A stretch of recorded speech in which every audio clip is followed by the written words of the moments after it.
Welcome back everybody to the Road to the Asian Games 2018. These are the regional qualifiers. My name is Dan Gaskin and we are going to jump into this next game between Falcon Serik and Alucard, representing Turkmenistan, Falcon is, and Uzbekistan, Alucard. As you can see, it's best of 5, it's Conquest, all the simple stuff. Rogue taken away from Alucard and Druid taken away from Falcon Serik. That's leaving Falcon with Hunter, Paladin and Mage, and Alucard is being left with Druid, Warlock and Hunter. The deck lists are open, so I, as well as the players, do know what each player is playing. So Alucard had his Odd Rogue banned away, and Falcon Serik had his Taunt Druid banned away. So it'll be interesting to see what each player lines up with to begin this matchup, but ultimately, it doesn't really matter. To begin with, you've got to win with every single deck. But if tiebreakers do come into the equation later on, then it might be good to get a couple of extra victories here or there. So we're going to kick off this one with the Even Warlock from Alucard and the Odd Paladin of Falcon Serik. Even Warlock, probably the reason that we don't see as much Odd Paladin on ladder right now. It's just so good. The fact you've got all those board clears, you have those taunts, it's unreal how well Even Warlock actually does into Odd Paladin.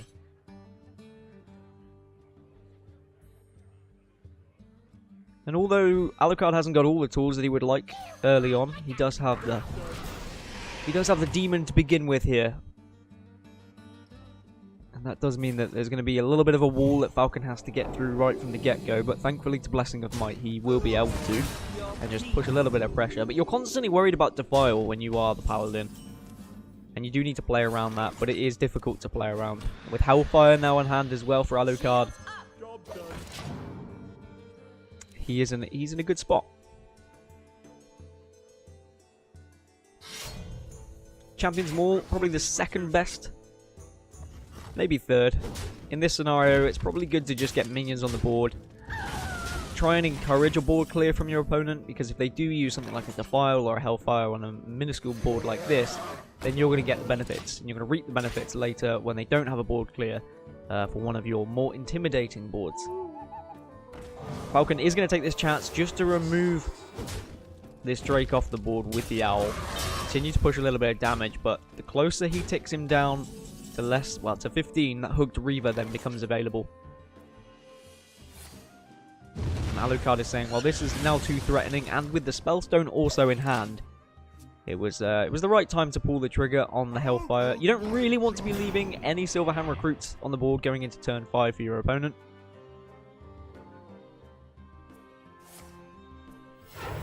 So I completely understand getting rid of it there. But plenty of refuel available for Falcon. Dread Infernal is another tool as well that the Warlock does have to remove these pesky little 1/1s. Reporting for duty. But then past that, there isn't really much else now.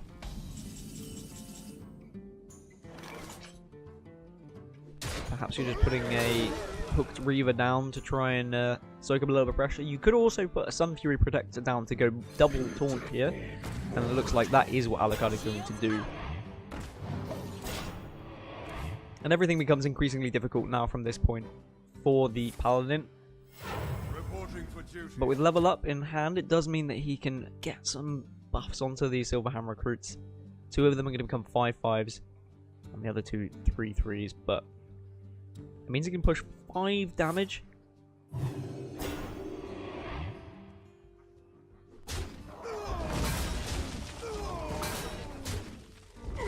then 7 into the other taunt minion there. Just be able to clear everything, but with Spellstone available and Spellbreaker, I think Alucard is well on his way to winning this opening game of this series.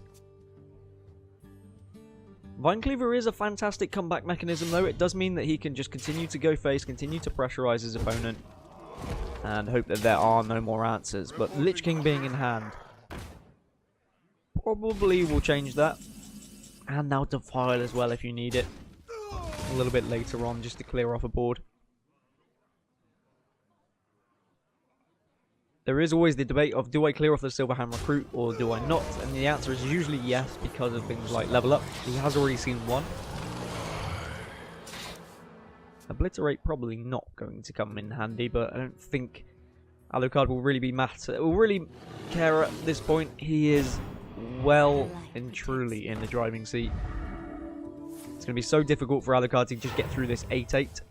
But at least he does have Divine Favor. He can just skim through his deck, find some more answers. But the longer this game goes on, usually it's advantage to the even Warlock.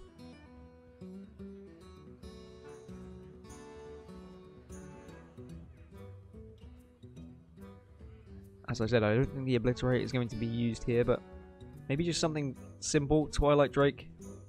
Plop the Vulgar Homunculus on the board as well as the Plated Beetle. And then just start to think about lethal across the next couple of turns. If you're really concerned about the life total, I guess you don't have to play this taunt, but I think it's perfectly fine. There's nothing that's going to be able to push through 12 damage this next turn. Anti-Magic Shell found as well, and that is just going to do it. Falcon is going to struggle to clear all of this off. And he's going to be taking 8 damage. Even without the anti-magic shell, you'd imagine that this is probably going to be all over. But at least the level up does at least put somewhat of a wall in the way.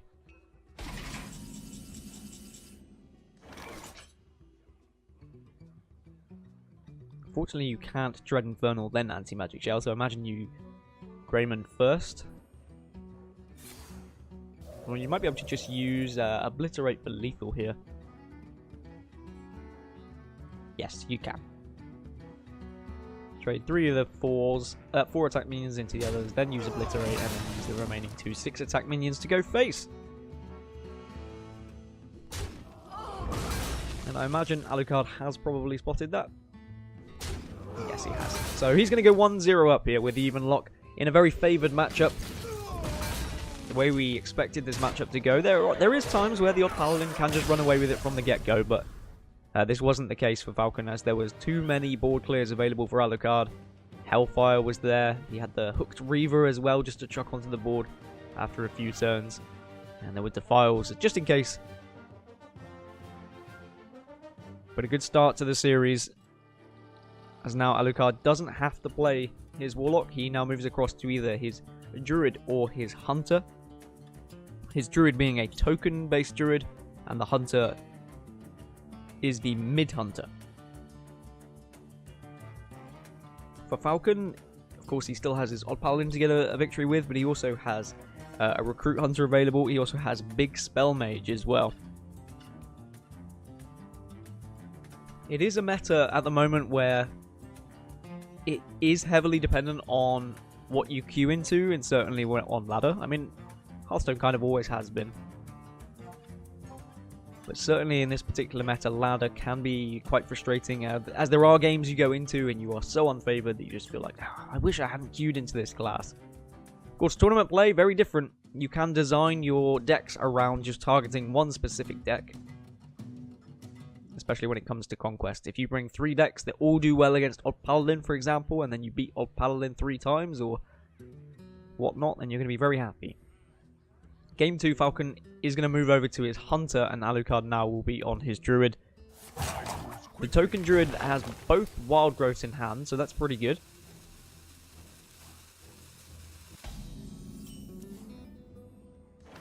Whereas for Falcon, the Stitch Trackers actually are really important for the Recruit Hunter as well, being able to find those really impactful minions out of your deck. And with Play Dead also in hand, he's going to be able to, on turn 7 potentially, get quite a bit of value. Which can be difficult for the Token Druid in this matchup. It's a very even matchup, statistically. You're probably taking Katharina here. Yep. Double Savage Roar available.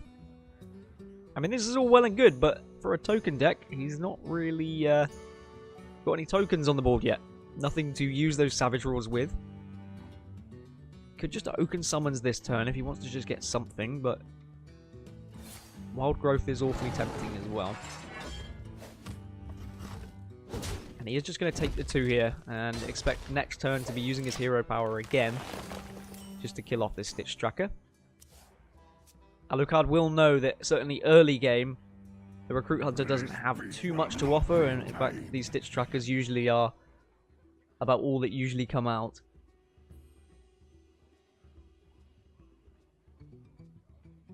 I suppose you could be scared of Animal Companions. They certainly come into effect. But with Carnivorous Cubes, I've just looked across at the list as I saw Carnivorous Cubes. So this is the Cube Hunter version, rather so than the Recruit one. It's very similar mechanically, but instead of the cubes, instead of the Oozlings, you're running cubes instead.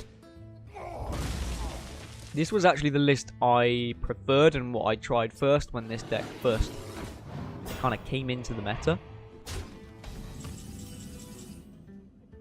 So that means statistically, it's very different actually going into this than Recruit Hunter. They do play different, and they do have different statistics around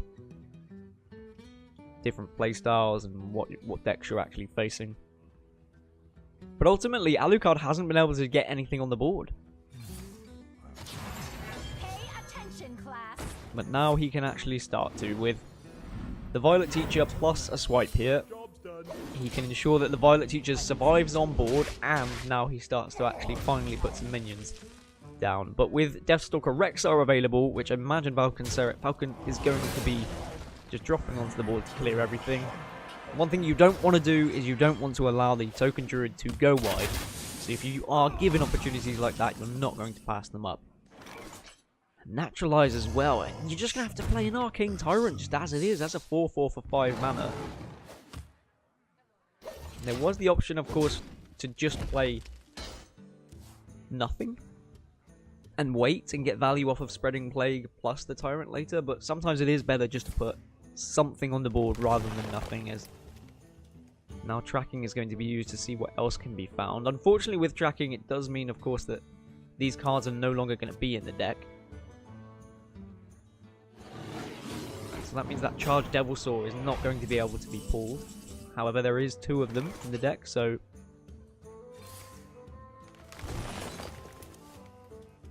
I think Falcon was just more concerned about getting something on the board and not allowing Alucard to run away with it here. And his Naturalize is just going to be used to try and gain some form of a board advantage, because he knows he is just a little bit behind and needs to start getting some minions now.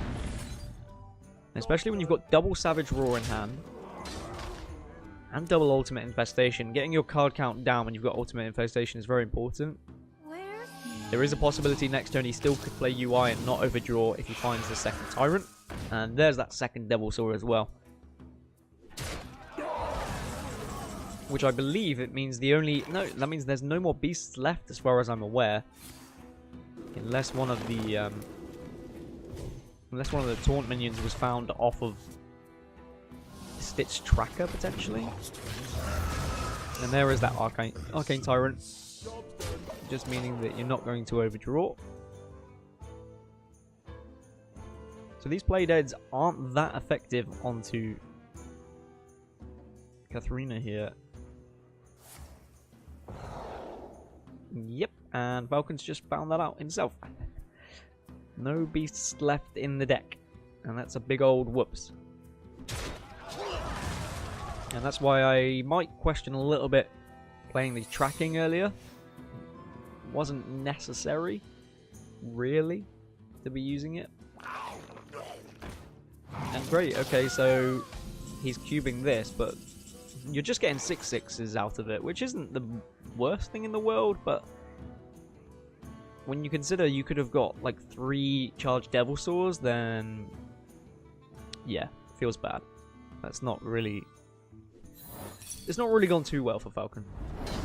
That being said, he still does have the board.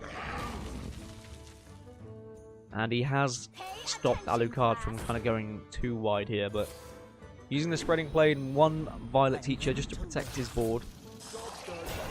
He does have a very, very, very, very scary burst potential available with double Savage Roar.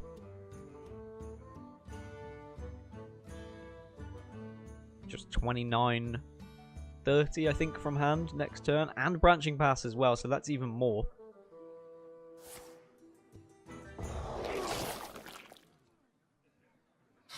And the fact that nothing is going to be killed off here unless he's using Deadly Shot.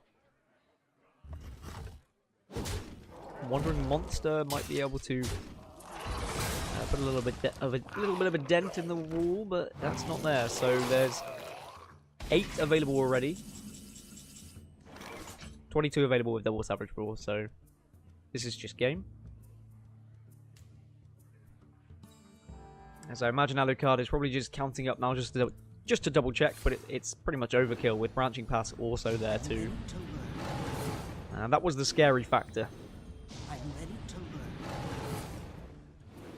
And I wonder whether Falcon, if as we wait for a player to reconnect, as if Falcon maybe hadn't have gone for the tracking, we would have seen potentially a Charged Devil Sword, 2 Charged Devil Swords still left in deck, meaning that Katrina would have got both Charged Devil Swords onto the board.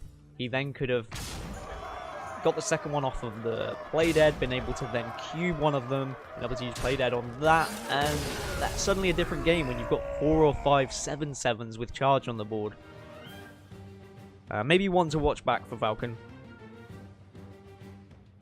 Because he might feel like if he hadn't have played tracking, hadn't have got that Witchwood Grizzly on the board, then he feels like he would have died anyway, which is certainly possible, considering the burst potential that Alucard did have. But when you take into the account the fact that Alucard took so long to actually get a board, and it was only a board of 3 minions in the end that was able to get him lethal, shows how scary Savage Roar is. But Alucard takes a 2-0 lead and now moves across to his mid-range Hunter. His final deck choice has to get a victory. And there are some decent matchups for Falcon against a mid-range Hunter. I mean, the Recruit Hunter that we've just seen, or the Cube Hunter for one, usually can do quite well against mid-range Hunter. And statistically, I know more about the Recruit Hunter rather than the Cube version, because I would say that the Recruit version is currently more in the meta right now. But that has about a 53% win rate at Legend against mid-range Hunter.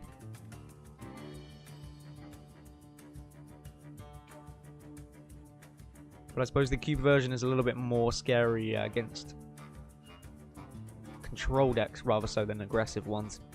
And I would say the Recruit one is probably better against aggressive ones. Also, there is the Big Spell Mage is available for Falcon as well if you would like to use it. Odd Paladin being there. Now, Odd Paladin is an interesting one because of Explosive Trap that is available. Unleash the Hounds is available. But usually the Odd Paladin still can find ways just to batter through with all that damage and just keep refilling. And the Hunter can struggle a little bit. So I'd say there's 3 fairly good matchups. Definitely winnable this series. It's not over. Falcon could definitely come back and win 3-2 and just reverse sweep this Hunter. But mid-range Hunter has proved to be quite successful as of late. So Alucard will probably be feeling pretty confident too. Especially going 2-0 up. And that's another thing to consider, is that the fact that Falcon is 2-0 down, his mental game is not going to be all there. He's not going to be in the same headspace that Alucard is.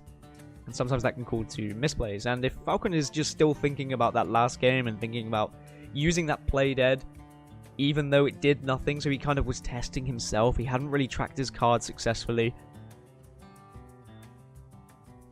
He might just be beating himself up a little bit. Perhaps that's why he's taking an extended break here. Or maybe Alucard is, who knows? Maybe it's a load of mind games. Both at the age of 25, and for all players in this tournament, I mean, I think it would mean huge amounts to be able to qualify for the Asian Games. Hearthstone being included in the Asian Games is very cool. We have seen esports titles be included in kind of real-life sporting events several times, so the fact it's still happening makes me very happy.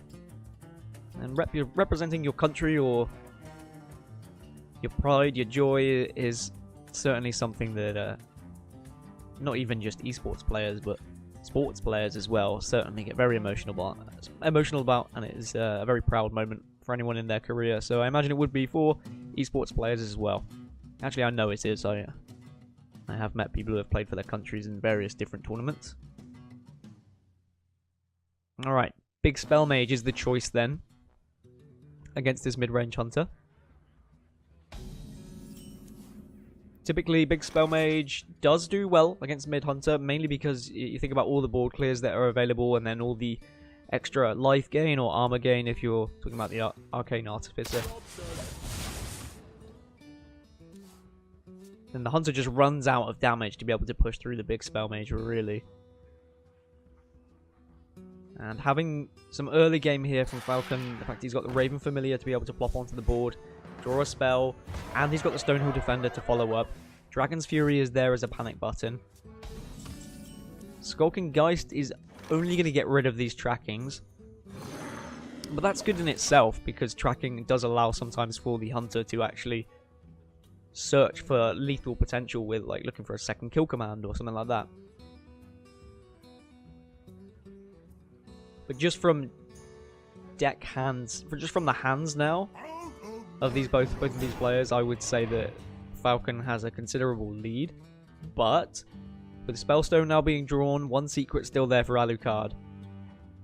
From his point of view, he's certainly well within his right to still win this game. Ooh, double secret now. That Spellstone makes 4 wolves after these 2 secrets.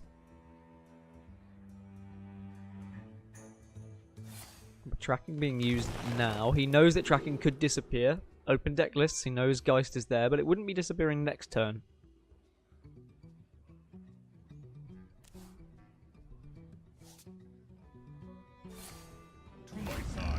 But if he was always planning on using Animal Companion, then it makes perfect sense to use tracking first, just for the mana cost.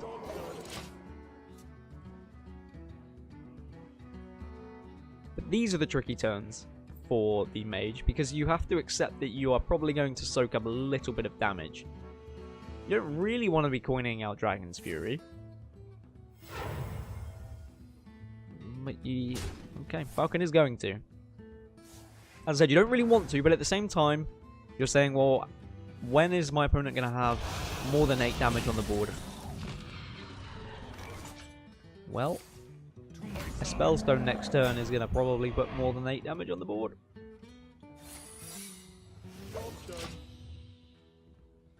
But having a Flame Strike in 2 turns means that, oh, double Flame Strike as well, means that he's in a really good spot. Getting this Arcane Artificer on the board now, and using a Polymorph, just to make it a little bit more difficult for Alucard to actually answer. But Houndmaster does get value onto this sheep. And then you are killing off this Arcane Artificer for sure. And you're still chipping away with your hero power. But that was delay and that was stall. And that's what Falcon needs. And Meteor's available as well. But he's just going to put a 4-6 on the board. Getting rid of that second tracking. And now these are the scary turns. Because Alucard can push a considerable amount of damage here, but Flame Strike, Meteor are all there and available and waiting just to clear board after board. So ideally you want to push as much minion damage as possible now and save back those spells for a little bit later. Yeah, but because obviously there was only the one beast to target, you couldn't buff up the other Houndmaster. This is just walking straight into a Flame Strike turn.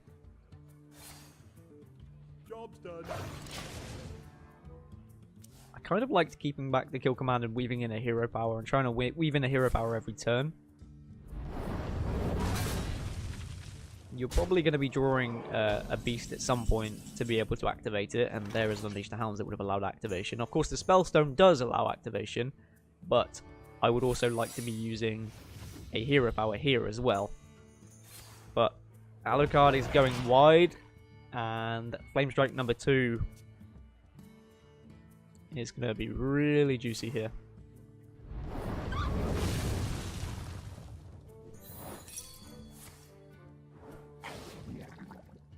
Nothing scary from Wandering Monster, thank the Lord. It does mean that at least there's going to be a Cobra. At least there's a little bit of extra damage. And actually that's quite scary, because if you think there was another kill command available, that kill command is going to get its value. But Alucard goes wide again. Does weave in a hero power this time, so he's going to chunk his opponent down to 8 if he would like to. Job's done. Does have Meteor available. Voodoo Doll's there as well. But it looks like he's going to use this taunt that he generated from his Stonehill Defender after killing off the snake.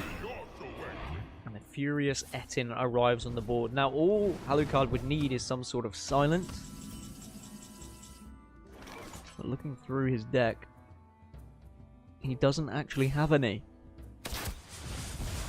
No silence there, so he is just going to hope that he can push through this damage as it is. But he didn't kill off the 5/9 there. And instead that now opens him up to a Meteor. I really think you kill off the 5/9 there.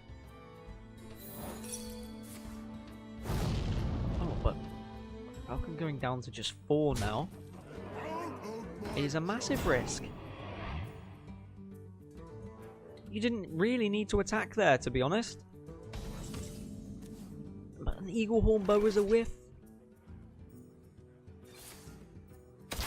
And, I mean, if I was you, I'd drop another Explosive Trap, because maybe Falcon's going to attack into it again and just gift you the victory.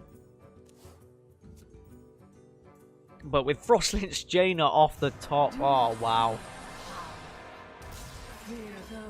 That was game over. That was one of the only draws to actually keep him in this game.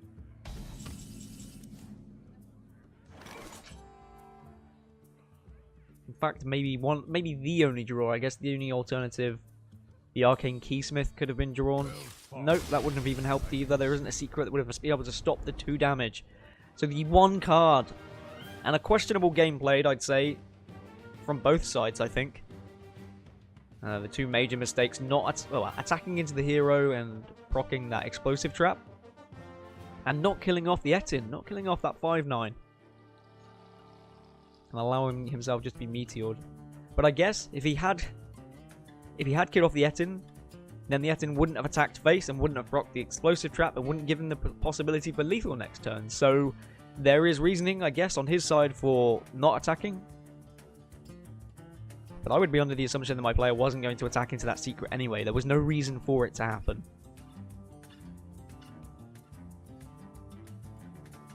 Either way, Falcon Zerek will be very happy to have drawn Frostlynch Jaina, and he worms and crawls his way back into this series, 2-1 down.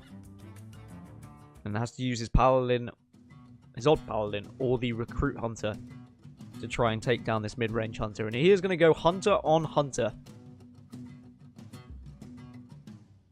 I keep saying it's the Recruit Hunter. It's not. It's the Cube Hunter. But they are very similar decks. And really, the only differences are the cubes and the oozes.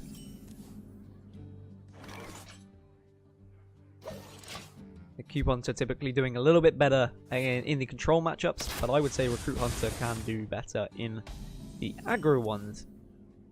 That probably gives a slight edge to the mid-range Hunter here, especially when you have double secret and a Spellstone available. But at least Falcon has found some of his early game. He's got those Spellstone. He's got a Spellstone as well. He's got the Eagle Horn Bow.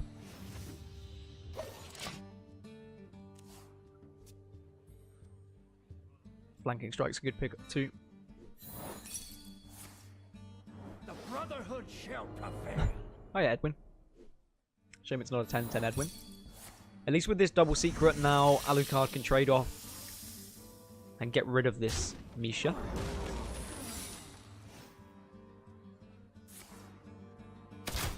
Falcon is going to opt just to play a secret rather so than just clearing off the 2-3.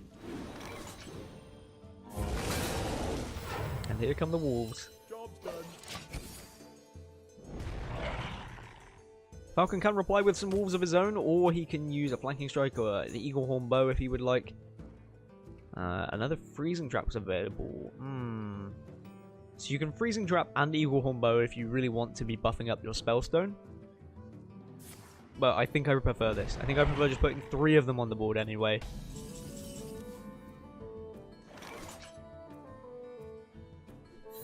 Testing which secret it is, Explosive Trap, and I think Alucard will be more than happy to see Explosive Trap in this scenario as all of his minions survive.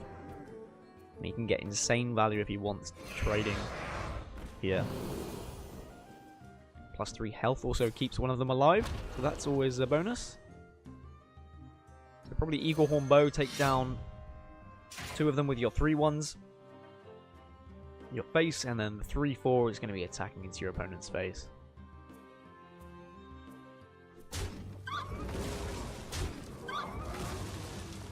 You don't really have to worry about any Unleash the Hound shenanigans from your opponent because the Cube Hunter doesn't run any. At least I don't think it does. No, it shouldn't do. Is Falcon running any? No, he's not. Instead, he's just going to plop a Witchwood Grizzly in the way, which is going to be chewed up by either Kill Command plus Face or Houndmaster plus Face, I would imagine. Houndmaster does work with the curve better. You can weave in a hero power too. And this board is not going to be easy to get back from for Falcon Serric. Lethal opportunity next turn. Charge Devil's Oar can't be played. Cube, useless. Flanking Strike plus Eagle Horn Bow is going to have to be the selection. That means you are taking another 4, so you're down to 12. There's 6 on board already. There's a hero power for 8, and there's a kill command. That's going to be game. That's going to be the series. Alucard, I'm sure, will be delighted with that victory.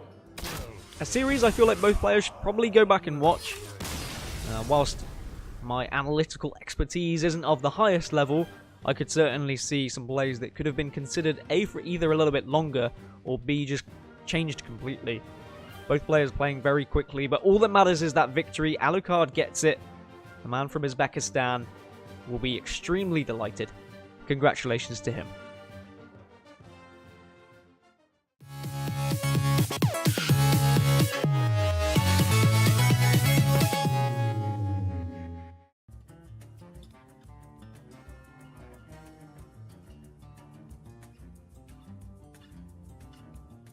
Hello once again, everybody, and thank you for joining us here on the road to the Asian Games. My name is Dan Gaskin. I'll be casting this next one for you.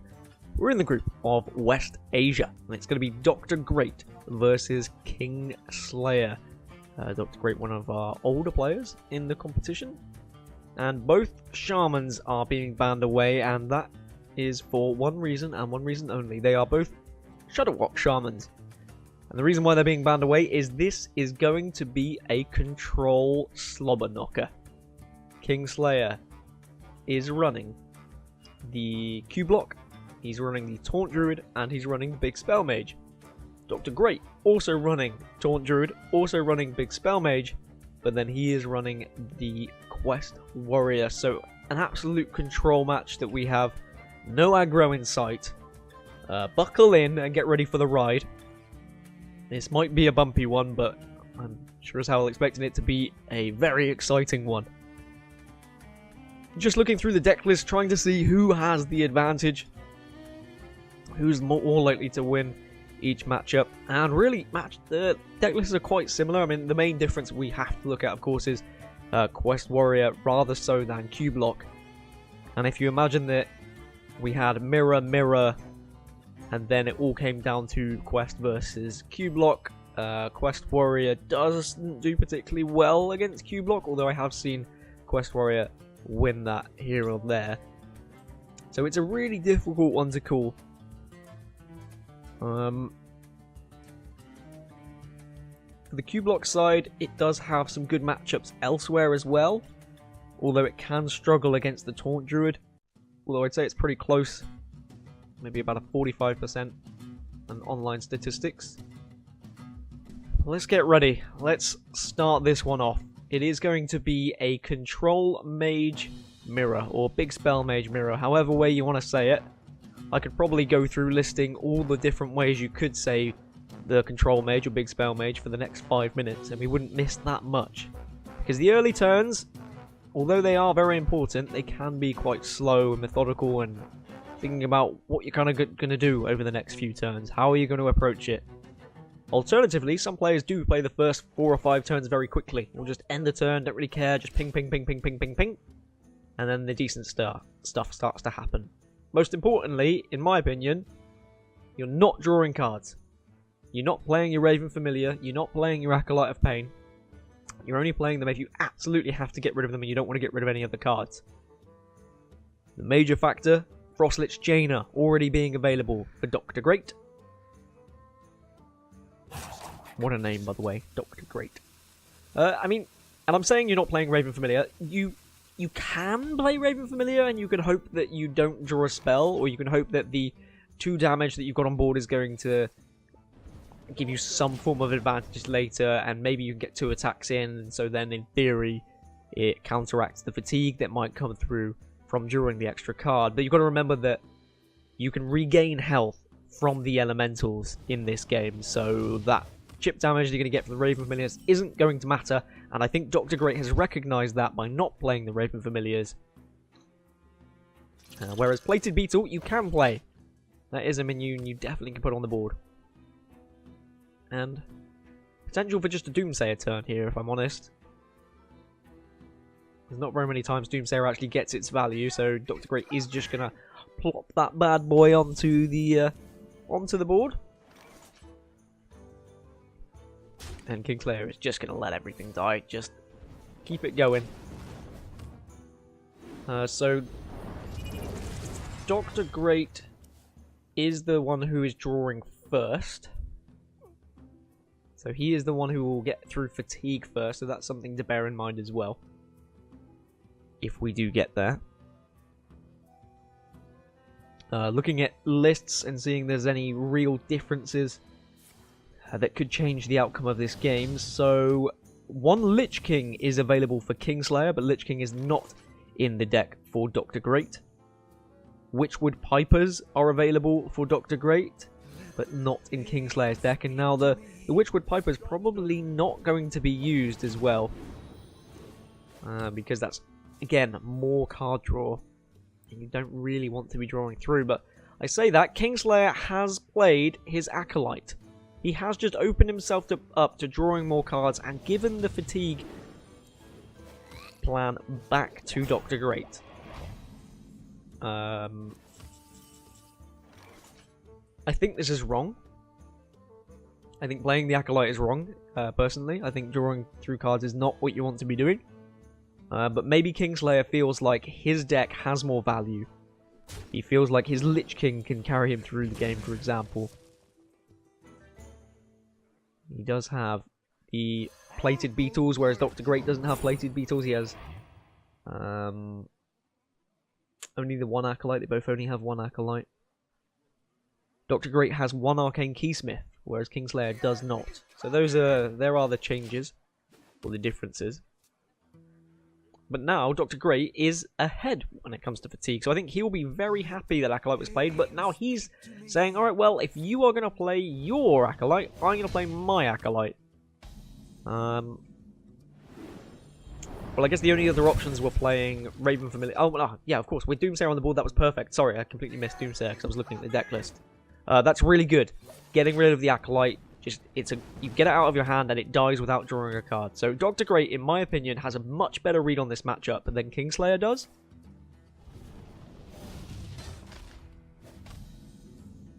But his hand is going to start to fill up, and that means he might have to risk just using, well, either A, going for a Raven Familiar and hoping that his spell doesn't win, or B, using some of these removal spells like Flame Strike on an empty board. And this is what Kingslayer is going to have to do now with his Dragon's Fury.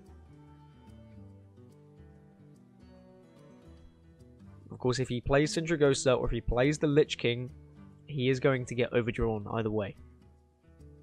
Could play Baron Geddon.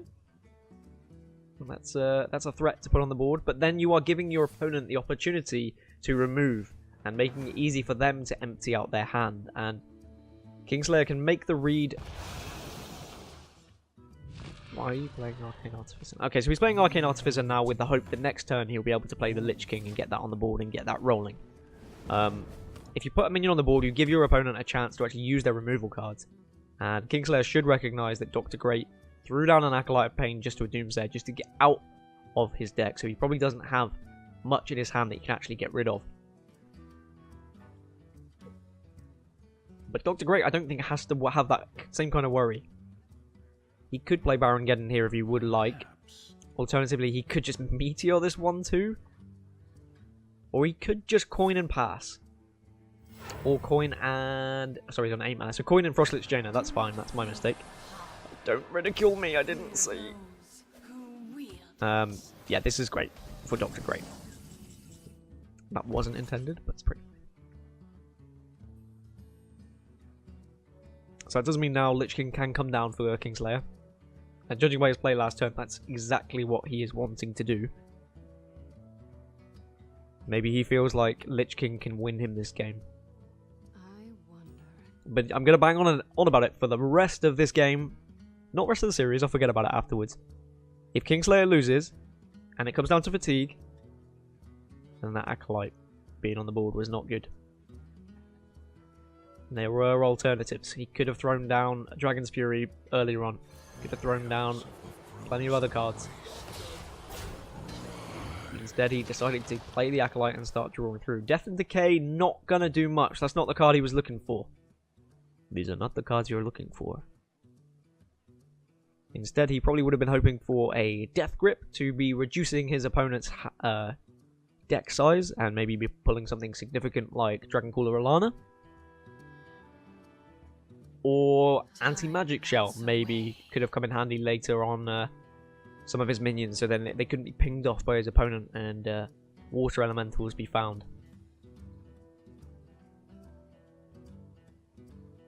I guess the main trouble with big Spell Mage mirrors is that even though you can be so far behind when it comes to fatigue and compared to like what you've got on board, there is always still that chance that maybe your opponent makes a mistake and maybe they let you back into the game. And that's why these games can go on quite a while.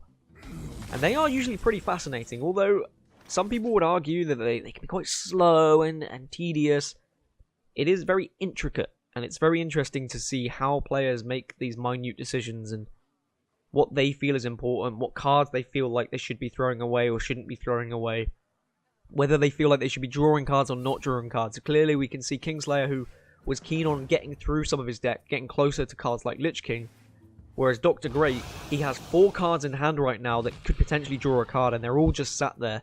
And I wouldn't be surprised if they are sat there right until the end of the game. Unless there's a way he can play them without any card being drawn, they're probably just going to sit there. And in my opinion, would suggest Dr. Great has a better read on this matchup.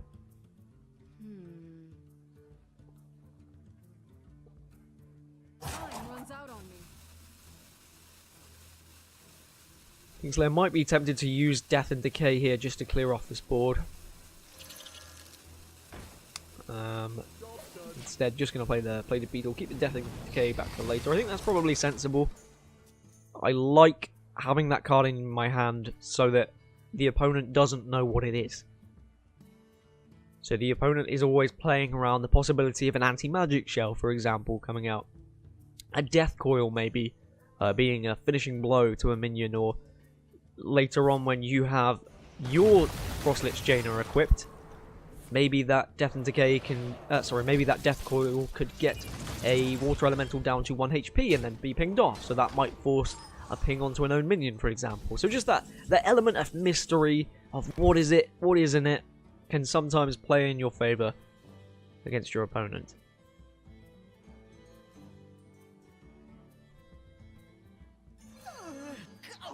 Ultimately, it does help getting Frostlich Jaina first. I don't think anyone is silly enough not to realise that, and Polymorph arrives at probably the perfect time here. A 4-12 is a bit of a nuisance, but it can be answered so comfortably from a Polymorph. It's probably one of the best Polymorph targets that is going to be offered right now. Mainly because it allows for this extra pressure to be had from Dr. Great's side.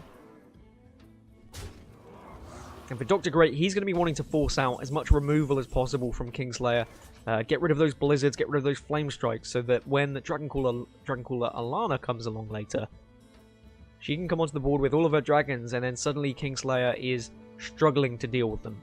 Of course now, because he has a Death and Decay, it means that he just needs to save back that plus a blizzard, and he would be fine in the late game. Because usually you save back a blizzard and a flame strike.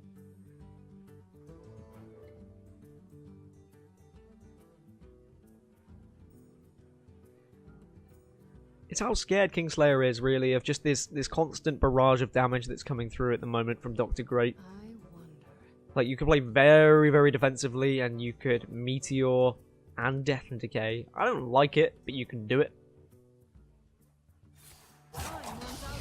Or you can go down this route of Death and Decay plus Flame Strike, which is fine as well.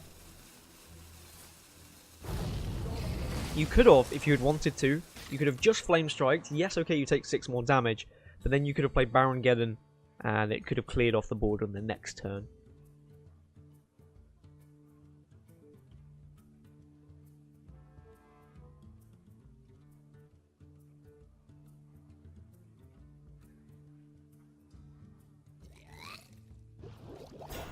Star Creeper is just going to be something to put on the board.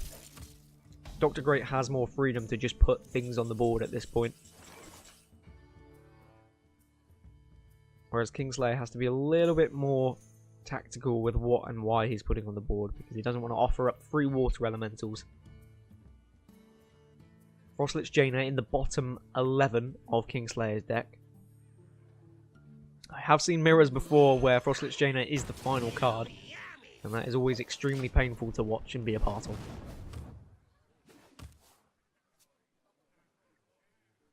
A sensible ping there from Kingslayer as well to make sure that Dr. Great can't trade in and get a ping on his own. Tar Creeper to get an extra water elemental.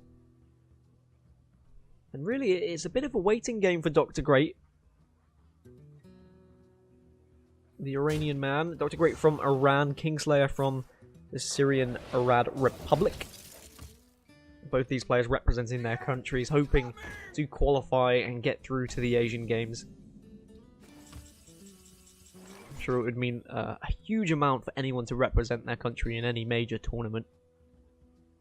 And the Asian Games certainly is one of those.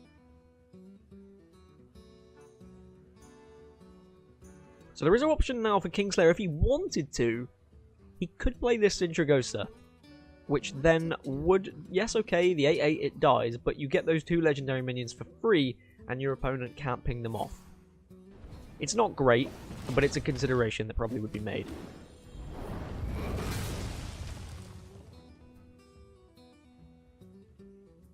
There's just more rubbish comes into the hand for Dr. Great. There's no point in putting Baron Geddon on the board, it's just going to get removed.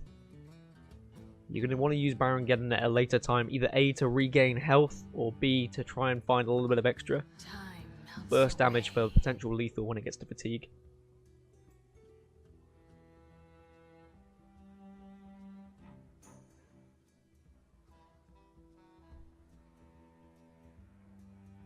And at some point, there will be no minions left in Dr. Great's deck, and the Witchwood Pipers will be able to just be put on the board. At some point, there may be no spells left in the deck, and the Raven Familiars may be able to just be put on the board, but Dr. Great needs to be very attentive to everything that's being played by Kingslayer as well, for one, because there could just be the option of his spells losing, but he also needs to be paying attention to what's left in his deck.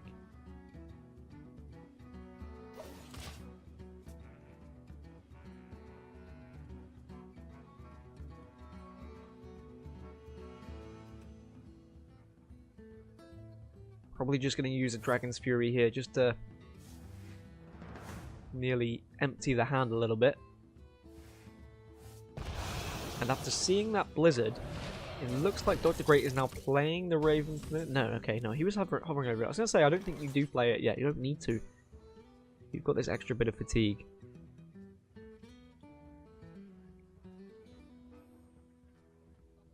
Kingslayer, yeah, I mean,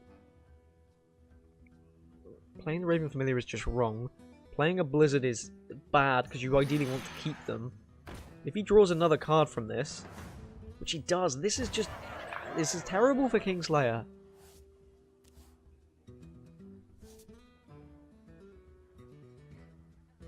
He could have just played Baron Geddon. He could have just played the Blizzard if he's going to play the Blizzard. But I guess at this point he's saying, well, I need to thin out my deck because maybe I need to find my Frostlich Jaina.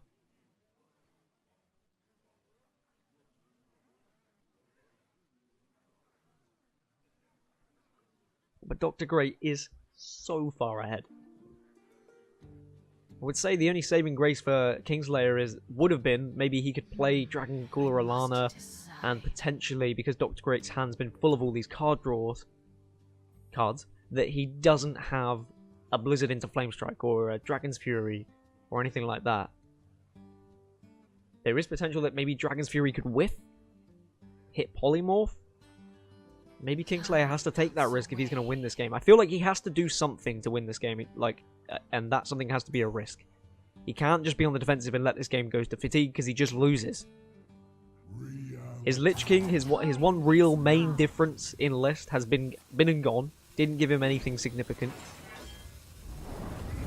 And now with Flamestrike going, I really feel like Dragon Cooler Alana might be the play here. I can't remember how many spells Kingslayer's played though. But it looks like he agrees. He agrees the time is now. Time is of the essence. His back is very firmly against the wall.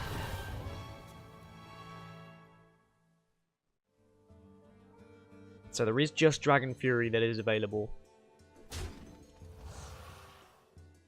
We know there's a Blizzard in there. We know there is a Flamestrike in there. He just doesn't want to hit Polymorph. He hits the Flamestrike. I'm sorry, but I think that's game.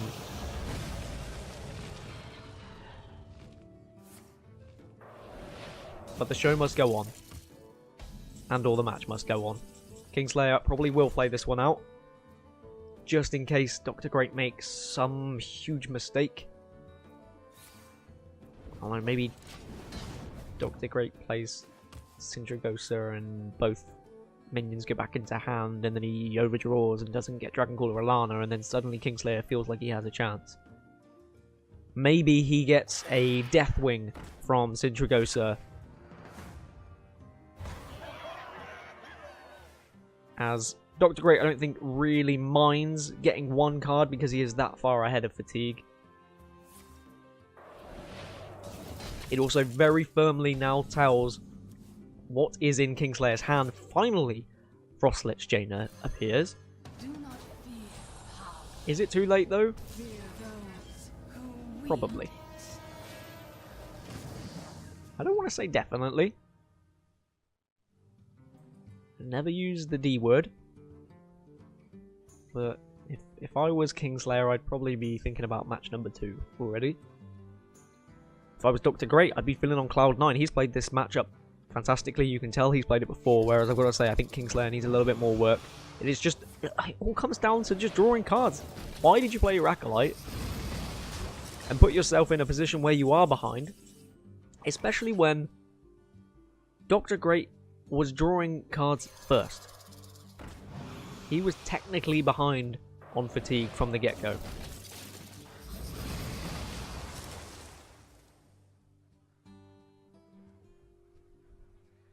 Maybe just maybe there's a world where Kingslayer can find these pings and ping better than Dr. Great and suddenly have a board full of elementals. As I said, Sindragosa might be able to get him Deathwing that could maybe stay alive if the meteors have been used. One of the legendaries could make a big impact. Maybe a Rotface from Sindragosa could then be pinged off that could find a big minion that maybe Rotface couldn't be answered and then Rotface gets pinged again. And there are ways. They're very unlikely ways, but they're there. They're enough reason, I guess, for Kingslayer to carry this game on.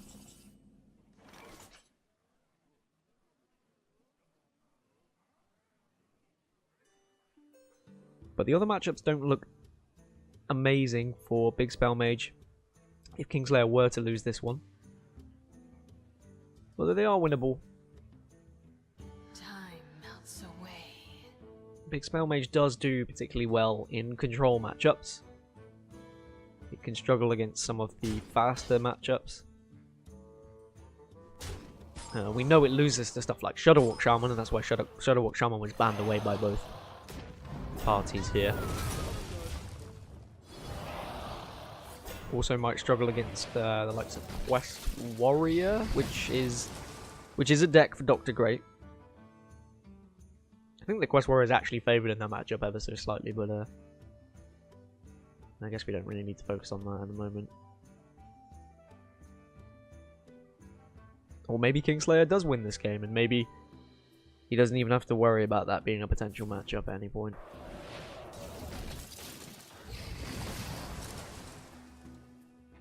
A literal mirror at this point. Now, well, the Ooze ruined it, but Kingslayer can play an Ooze as well, and we can make this pretty, can't we?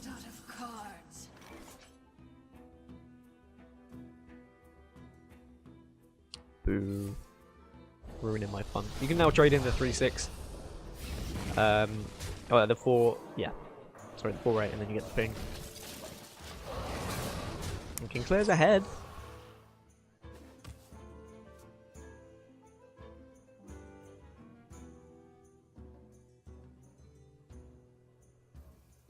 But Dr. Great doesn't really have to worry about saving back these removal cards now, because Dragoncaller Alana is gone just from Dragon's Fury.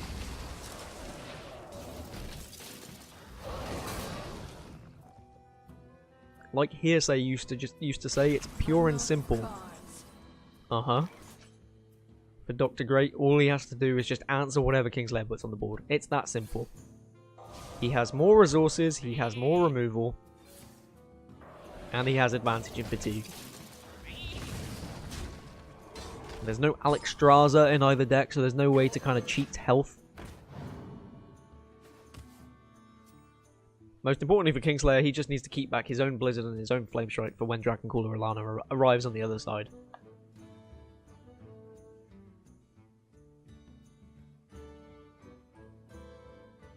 But Kingslayer is doing well to get the Water Elementals out and about.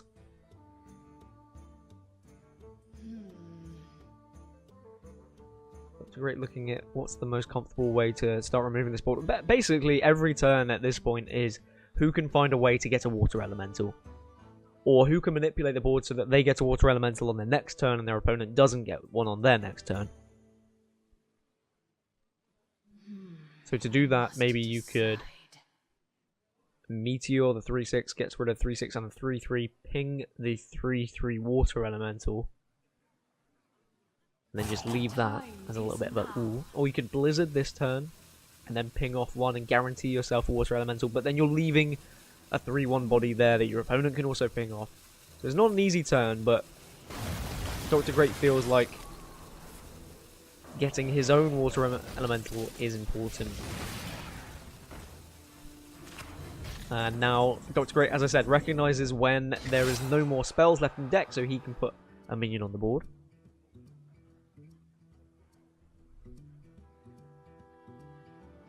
As we're going to have to see some work from Sindragosa, really, if Kingslayer is going to have any chance on winning this game.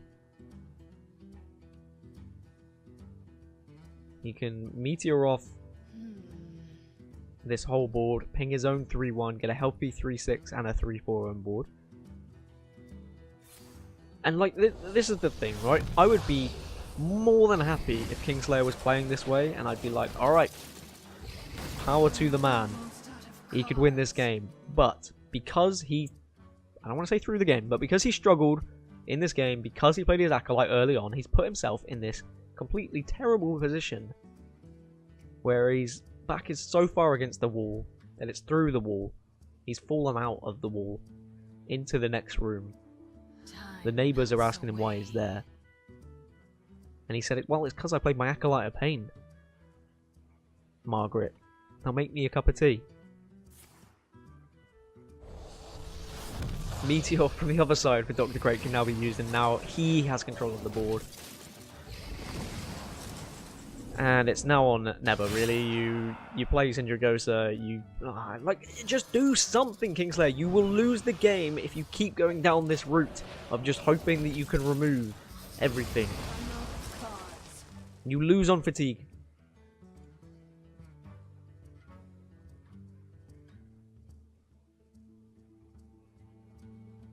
I don't think you do play Dragon Caller or Lana here. I think you allow... You've got the read of your opponent. You should know there's a Blizzard and a Flame Strike left. And so you keep playing this game. Considering Kingslayer is more than happy to play this ping game, which he kind of... I guess, yes, he has to, but he has a Sindragosa. He might be able to get something. Finally, he's going to take the initiative. You want to go... You want to get some minions on the board as Dr. Great so that you force out the Flame Strike and the Blizzard. As Linessa is doing nada. That is not a good minion to have.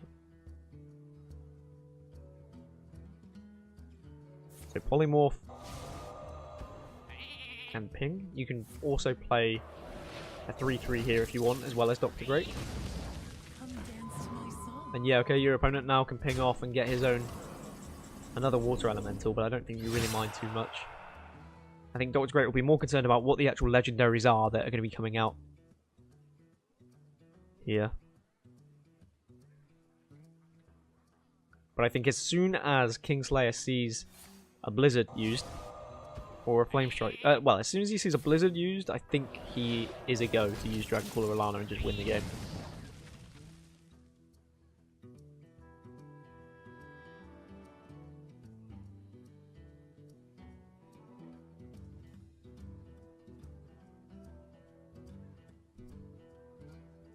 Always difficult in a long match like this. Time melts away. If you are the losing party, going into game number 2, knowing that you have just given everything your all, you've given it a good, close to 30 minutes, just to be shunned away and come away with absolutely nothing. And even the winner, that's going to be a struggle on them as well, because it does take quite a lot mentally to play Hearthstone in general, and let alone some long games where you really have to focus, where you really have to be counting cards and wondering what spells your opponent has, reading their hand.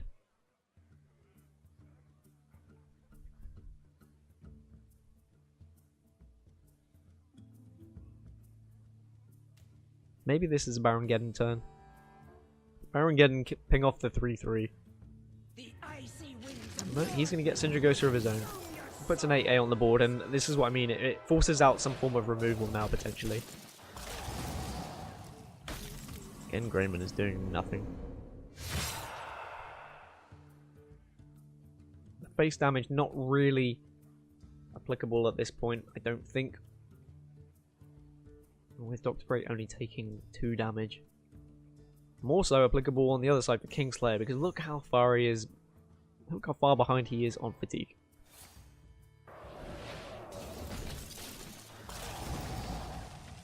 Ysera. Don't think there's going to be time to play Ysera, unfortunately, which is a shame because Ysera Awakens or something like that could make a big impact. But I don't think you've got time to, because I think you really need to be pinging every turn and getting yourself a water elemental.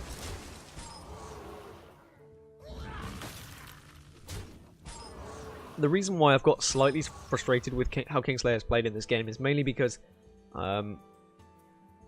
he made the odd decision to be drawing cards early on.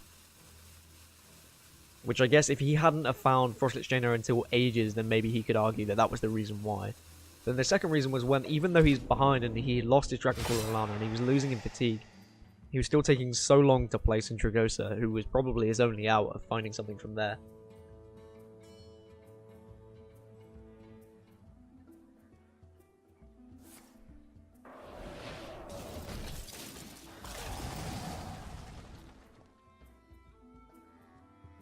Katharina isn't doing much. She's a 6/6 body though. That's a lot better than what Linessa has to offer. And now this board is what's scary, and now this is when the Blizzard and the Flame Strikes are going to have to start being used. And that's when Dr. Great's just going to be laughing to himself. Because as soon as he sees one of them, it's a go. Dragon Caller Alana can arrive. And then game over. And on to game number 2. I swear every time I see a big Spell Mage Mirror, it's always game number 1 as well. I'm not mentally prepared. If I'm already halfway through a series, I'm like, alright, okay, I'm ready. But when it's game number 1, it's just like, whew, it hits you hard, man. Dr. Great is starting to take damage here, though. But you've got Arcane Artificer and Flame Strike. You have Baron Geddon, which is also going to be healing you up. I kind of like Baron Geddon here. Heal yourself all the way back up. And then next turn you have the option to Flame Strike to remove quite a lot of the board.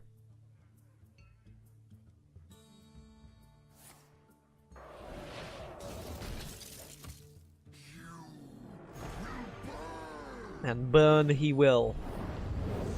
Not only that, but look at all that health gain because he's an elemental as well.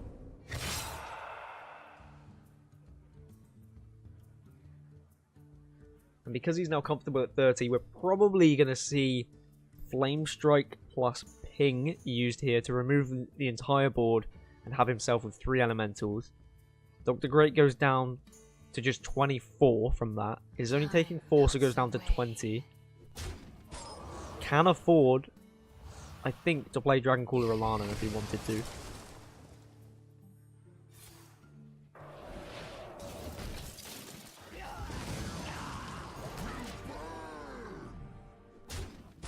It would be really funny if Kingslayer won this game, wouldn't it? I'd look like such a silly sausage, but I still can't see it really happening. You've got Artificer plus Flame Strike plus Ping now to regain board control. You forced your last bit of removal out from your opponent, then you play Dragon Cooler Alana. It's gone right down to the wire. And credit to Kingslayer, he's done his best to try and stay in it. As he plays now Ysera. Ysera could get him Ysera Awakens, which actually might... No, okay, Laughing Sister, that's game over.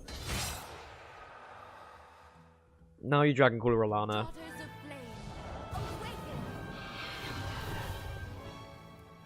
And unfortunately, yeah, tell you what, if Ysera had got Ysera Awakens, then this game was potentially, and I say potentially very hesitantly, it was potentially winnable for Kingslayer. And that all comes down to Sindragosa. And he was hesitant to play Sindragosa as well to start with. As we are now finally going to move into game number 2. Dr. Great played that fantastically. Kingslayer, not so great. A lot to learn, I think, in that mirror for him. But he stayed in it right to the end, and he did give himself a chance of an out with the Ysera Awakens. Imagine if he got Ysera Awakens, he can get a board clear. Ysera then gets another card that potentially could get even more damage, but he was chunked so much for fatigue that I think even with Ysera Awakens, he's then taking his own damage.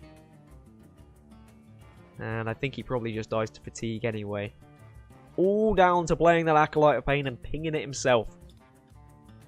It's a shame. It's a shame to see a mirror match go down to that, but sometimes it is. Sometimes that is how games are lost. It's just someone knowing the matchup a little bit better. Dr. Great having those Raven Familiars in hand for ages and just not playing them.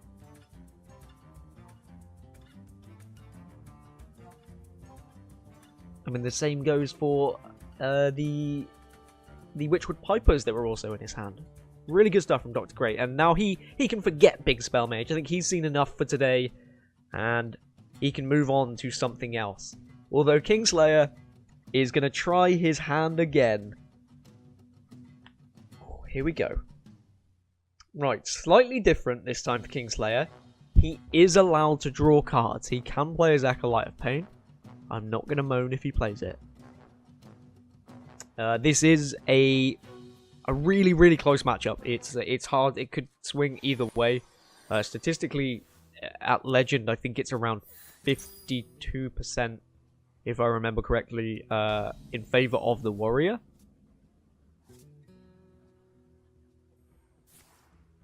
And that is mainly because you can get all those taunts, and then you could just rain fireballs down, hopefully before your opponent has even played Frostlich Jaina.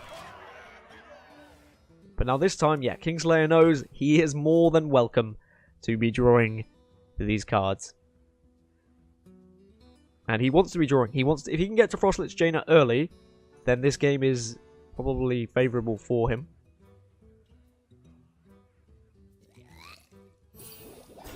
But importantly for Dr. Great is he has some of these early threats. I think the problem that I have so often with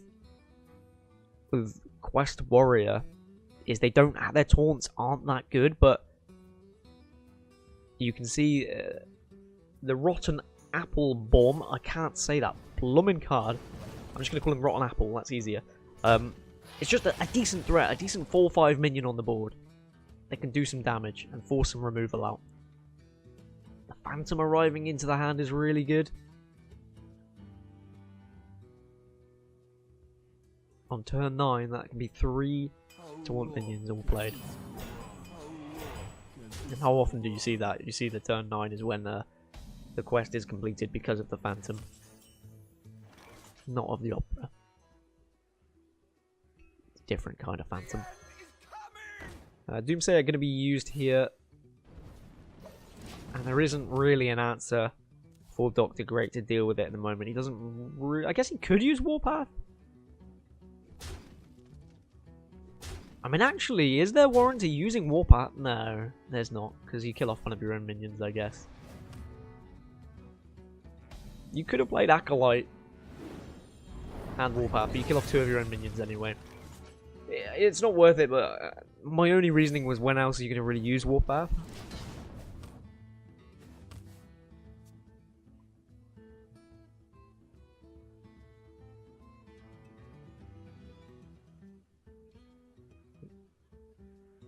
I mean, maybe you could use Warpath on turn 7 and get 2 Acolyte charges anyway.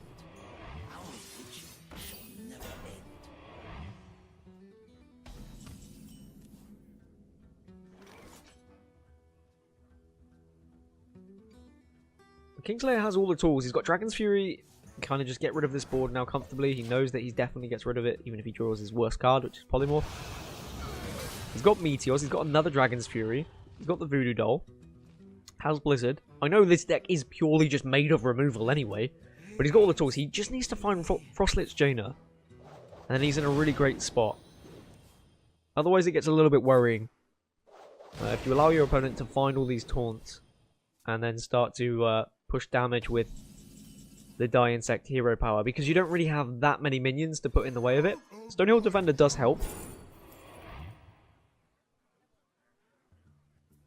Tar Creeper's probably the choice here, and you're probably putting it straight onto the board, yep.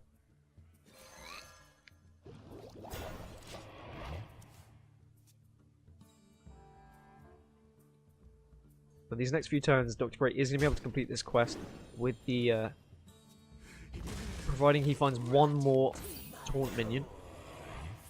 You imagine he is likely to, and that's why the shield block's coming out, just to kind of draw through, get closer to it. Phantom is going to be arriving, so that's going to be fine.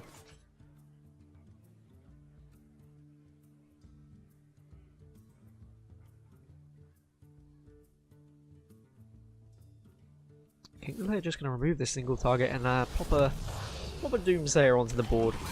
Even so, I still think I'm playing Phantom twice now. I think Dr. Great should play Phantom twice here just to get the quest counter up. It's a throwaway card. You don't really mind. The body is not important. You complete your quest, and then next turn you start to rain down fire. And this is looking good for Dr. Great at the moment. You just equip Sulfurous now, surely. And this is where it gets a little bit more tricky now for Kingslayer, because he has to be putting bodies on the board. He does have Gluttonous Ooze, so that is a body. And Frostlit Jaina turns up, that's huge! He would have been, just, eyes would have been glued onto the Gluttonous Ooze, thinking, well, this is definitely being used, but now Frostlit Jaina changes everything and makes this an extremely interesting matchup. Because he can now, Kingslayer can get those threats that are going to be put onto the board. Those threats that can take that 8 damage. And for Dr. Great, you're hesitant to put anything on the board because you know full well if your opponent has the chance to ping things off, he can just get Water Elementals.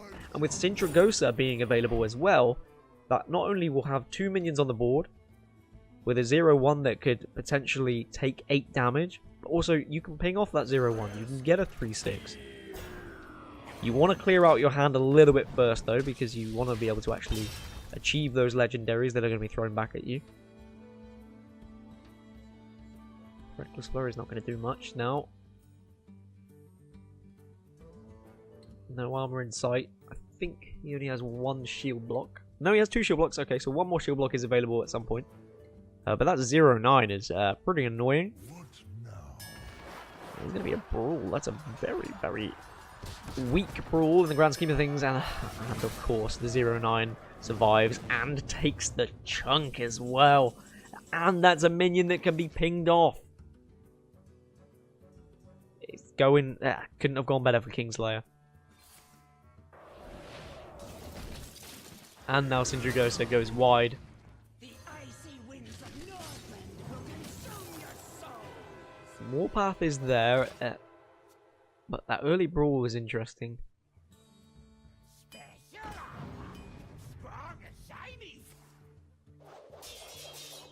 Wow, that is a big Reckless Flurry. Chunks of Berate. Hogger is actually really good here, if you think about it. The potential to summon a 2-2 taunt every single turn if your opponent doesn't deal with it. We can see that Dr. Great does have the means to deal with it via Warpath and Execute, or just Warpath if he wants to use it 4 times. Which I imagine he might this turn. Warpath for 4, and then use your hero power to guarantee 8.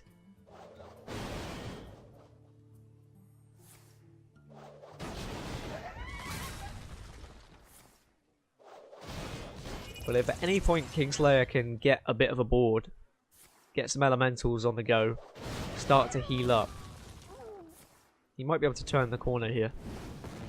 But he's down to just 16, that is only 2 more hits. But Arcane Artificer is there, and a spell.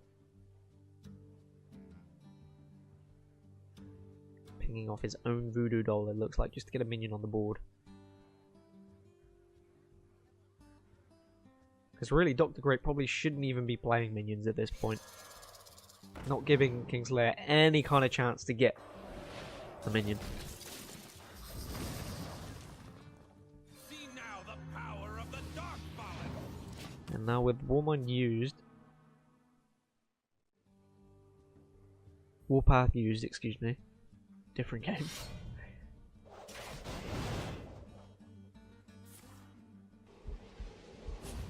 It's also a Blizzard game nowadays, so it doesn't matter. I can actually...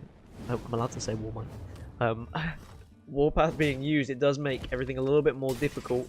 But now Kingslayer is down to just 6, and he's going to have to use these Arcane Artificers to go back up. And that is a considerable amount of health. And it is also 3 pesky minions on the board. And you don't really want to be brawling a board like this. But at the same time, you need to get rid of these Arcane Artificers.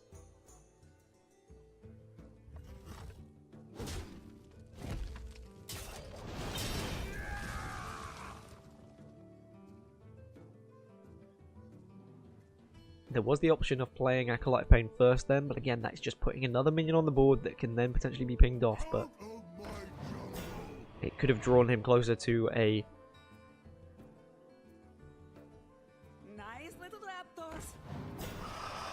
Okay, yeah, I was about to say, it could have drawn him closer to a Warpath. I was just kind of watching that turn unfold as he was hoping there to get rid of the Arcane Artificers. That works out really nicely, a really good brawl, a risky brawl. But Kingslayer is just going to take whatever opportunity he can to get Water Elemental now. He's got a Baron Geddon as well that can heal up turn after turn for him.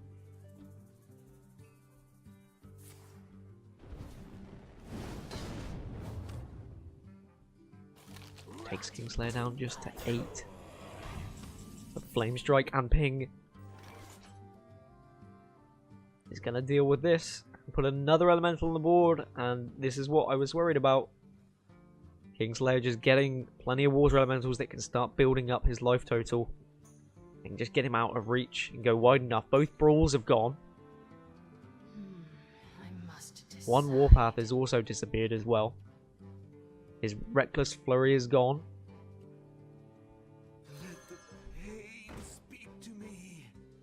Kingslayer's actually just going to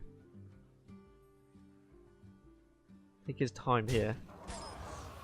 Chill for a little bit. Flamestrike can come out next turn if he wants to. He freezes the minion, so he's not too concerned about his life total. He's at a healthy enough point that he feels like he should be okay. If he's been checking and tracking, he knows there's nothing that can kill. Well, actually, Garrosh could have won him the game there. Dr. Great, oh no, yeah, if he had hero powered first, if he had had Garrosh, if he had hero powered first, then got Garrosh and then used the weapon from Garrosh. No, even that couldn't have got him there. That would have only been 12. So, really good for Kingslayer just to kind of search for all the options that any damage could have come from. And now he gets the reward of the ping. And Baron Geddon is also going to be healing up here. I think we're getting closer to a 1-1 now. Because this board is suddenly getting harder for Dr. Great to remove. And then Kingslayer is going to start to represent lethal after several turns.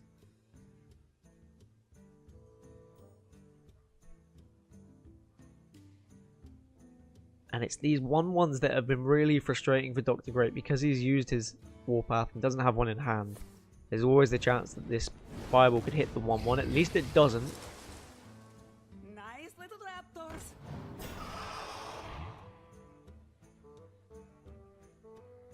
But now by doing this, he's just giving Kingslayer health. But he's saying his armor gain is more important than Kingslayer gaining health. He wants to just get back on the board and get back in control here. But I don't think it's going to happen now with all the removal that's available for Kingslayer.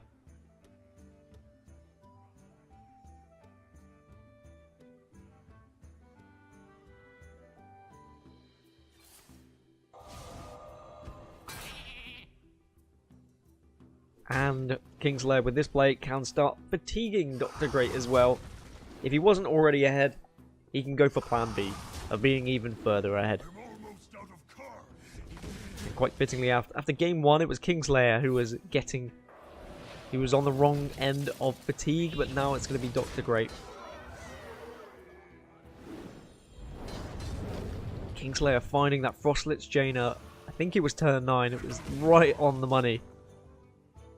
If he hadn't, this was probably leaning towards a Dr. Great game.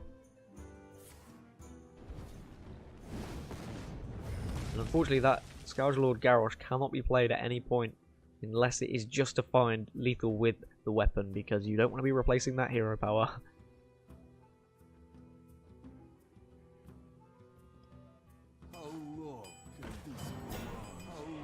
And the last ditch attempt for Stonehill Defender to find something impactful.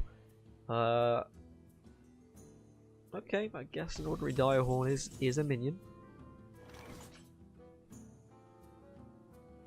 Now you can Flame Strike this board. And then just go face. And just play the patient game, just wait.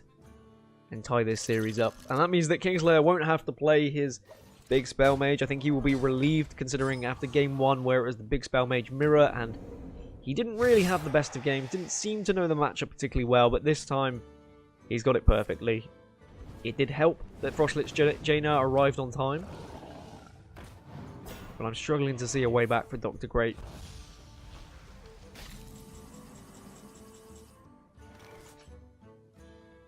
Polymorph this 6-6, get another Water Elemental, continue to go face.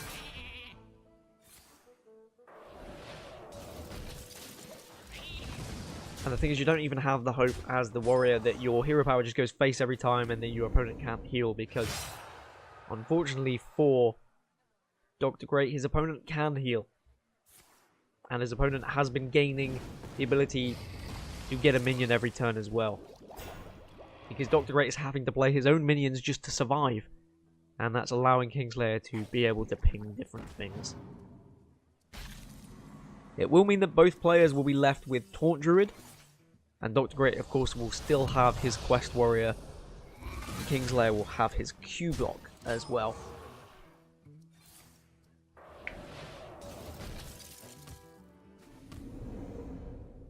I can't really think back to anything Dr. Great could have done significantly different in this game. He was aggressive from the get-go. He got his quest completed. He just really had to hope that the big spell mage didn't draw the Frost Lich Jaina.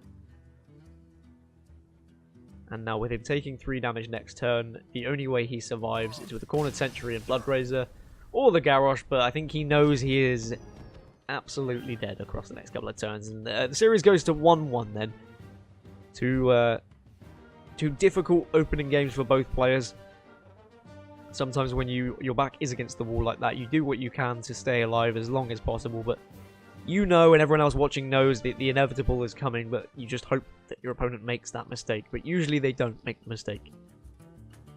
This is the group stage of West Asia. We are going into game number 3. It is a best of 5. It is Conquest. And it is the road to the Asian Games. As I said, both Taunt Druids available, Q-Block available for Kingslayer, and Quest Warrior for Dr. Great.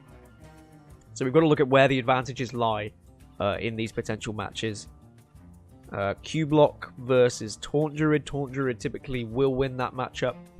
But maybe like a 55% of the time. Q-Block versus Quest Warrior. That is a massive, massive advantage to the Q-Block in that one. So Dr. Great probably was hoping he won there against the big spell mage. Maybe that was his chance. And then what else have we got? Then we've got Taunt Druid versus... oh, then there's the Mirror, of course. Oh, which is... Okay, well, there we go. We can discuss that now. The Taunt Druid versus the Taunt Druid. So, early game, what you're looking for, you are looking for ramp. Getting those wild growths, getting nourish, really important. Getting closer to Oak Heart. If you can get Oak Heart, then you are in a fantastic spot. You know that. And your opponent knows that. Naturalizers can be very important. They can overdraw your opponent if they're not careful, and you can burn significant cards. But just looking at differences then. Double Wrath available for Dr. Great. Just the one Dragon Hatcher and an Ultimate Infestation in there, which is interesting. Whereas for Kingslayer, it's just the single Wrath and double Dragon Hatcher. No Ultimate Infestation. Neither player running Ferocious Howl.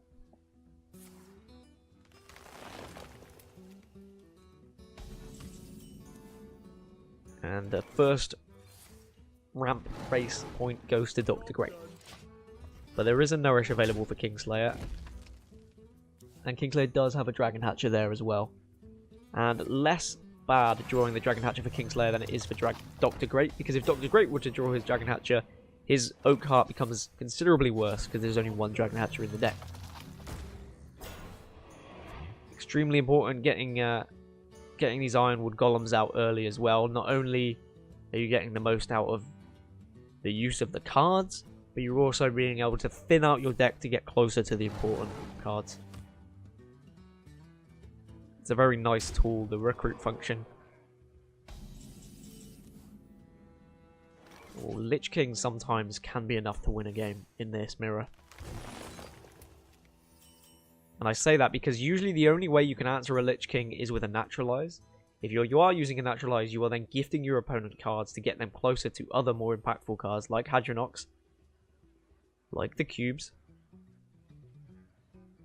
And more importantly, if you've had a Lich King die and your opponent hasn't had a Lich King die, if it does get to the point where it's a Hadronox war of just summoning and summoning, your Lich Kings are going to be much more valuable than pesky little Ironwood Golems or even just Primordial Drakes because they trade in better. And I was speaking about how it might be bad to draw a Dragon Hatcher. Well, there it is. It's not the end of the world because at least it's something that Dr. Great can play and be able to get dragons on the board. But now with Lich King just being firmly thrown onto the board, you've got to imagine the only way really Dr. Great answers it is with a Naturalize. You don't really want to be using a Naturalize, but you think you're going to have to.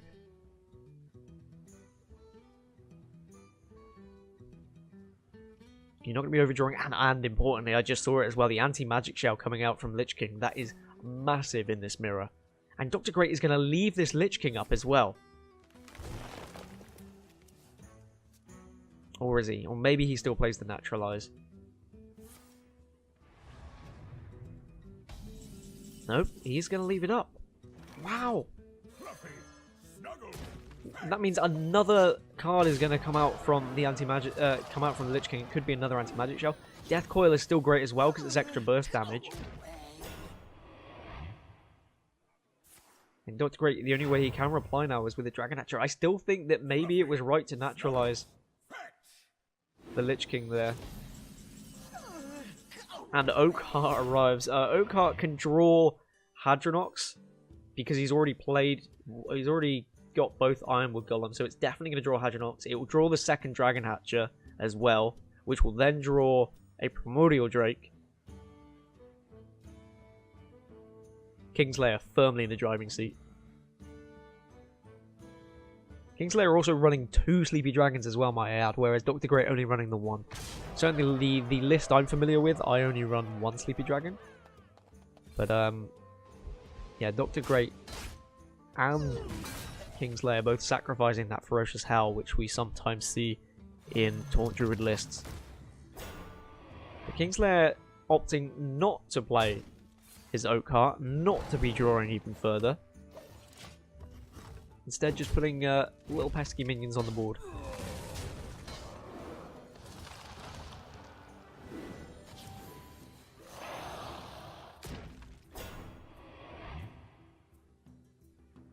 And with Hadronox being found but no coin, a swipe is available to deal with the Lich King. A Wrath can then deal with the remaining health on the Dragon Hatcher. That still leaves 11 power on the board. Make that 17 with the anti-magic shell. Make that 22 with Death Coil.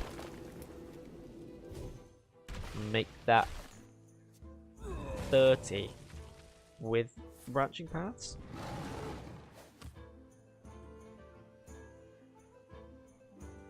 $29.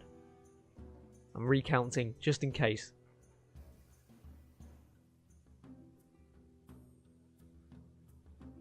God, it's 28, 29, yeah, 28 I think. I think he's 2 off. Unless I'm being an absolute doofus here.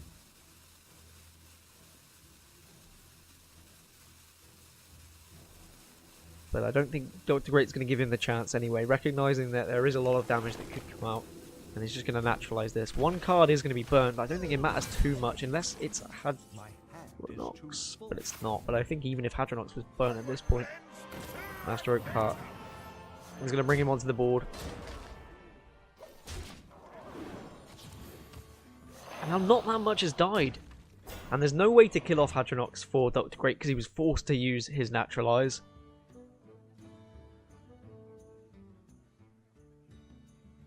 Master Oakheart is literally doing nothing. I think it might bring 1 Ironwood Golem, potentially. But not enough. This is going to be game over. This is going to be Kingslayer taking a 2-1 advantage, I believe. Anti-Magic Shell, plus all the other nonsense that is available. Well played. Kingslayer goes 2-1 up, and he doesn't have to play with his Taunt Druid anymore. Whereas Dr. Great is still going to have to find a victory here.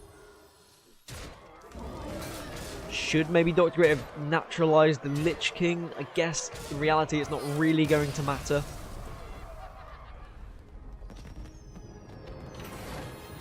But Oakheart being found is always a massive advantage in the mirror. But ramp also is important. The fact that, yes, okay, Dr. Great got that wild growth, but Kingslayer finding the nourish ended up being more important. Because Kingslayer was the first person to get an impactful minion on the board in the form of Lich King, which was constantly begging the response from Dr. Great. And if I think back to game number 1, where Kingslayer, in my opinion, didn't play it also successfully, he has redeemed himself in the Taunt Druid mirror. And now all he has to do is get 1 win with his Q block, and he will be taking this series 3-1. But first, he has to get through a Taunt Druid with Q block, which is favoured for Taunt Druid. Now, I know I've thrown these statistics out at you all series, but it is favoured for the Taunt Druid, mainly for the reasons as follows.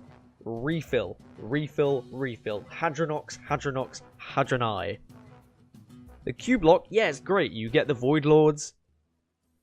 followed by more Void Lords, facelessing the Void Lords, putting more Void Lords on the board, and then you get one refuel. You get your Gul'dan, and he puts more Void Lords on the board. But these Void Lords are just 3/9s, and they're not that great. They're pretty meh. But they're really good against aggro. However, they're not very good against 4/12s and 4/8s and 8/8s that can be buffed up to 6/12s and 10/8s that can then also refuel. How many times? So Hadronox refuels once, in theory. You then play Witching Hour and you cube it. So that's refueled twice, but then you've got 2 more Hadronox, so that's another 4. So that's 4 in total. And then you can cube that Hadronox again if you want from either another Witching Hour or just the cube, so that's 6. So you're looking at maybe like 7 or 8 times that you can just insert yourself onto the board and saying, right, this is it, this is my board, what are you going to do about it? But, and it's a big but, the cube block can win this game with Mountain Giants by getting ahead on the board, because typically the Taunt Druid struggles to deal with the big minions. Yes, okay, it has Naturalize, but it does really struggle after they have been used. And if you are using Naturalizers to deal with the Mountain Giants, it makes your turns a little bit more difficult for when you want to kill off your own Hadronox, for example. And actually, Kingslayer has recognized this. He's saying the only answer you've probably got is Naturalize, and if you do use it, I'm going to be overdrawing 2 here, so I'd rather only overdraw 1. So he has coined out for that very reason. As long as he doesn't burn. If he burns Gul'dan, this is game over, by the way. The cube's not the end of the world. That's fine. It's not great, but it's okay. I'm not, there's Gul'dan. It was the next card. Blimey. Because it's these 4, 5, 6, 7 kind of turns, or Wild Growth helps a massive amount. It means Primordial Drake can be played next turn. I was going to say, it's these kind of mid-turns where the Druid can just lose favor and can be punished. I wonder how aggressive Kingslayer gets here. Does he just... Do you throw a Doomguard onto the board at this point? And just hope that you don't toss away the important cards? Well, he's saying, no, I'm just going to Hellfire, get rid of the Hellfire.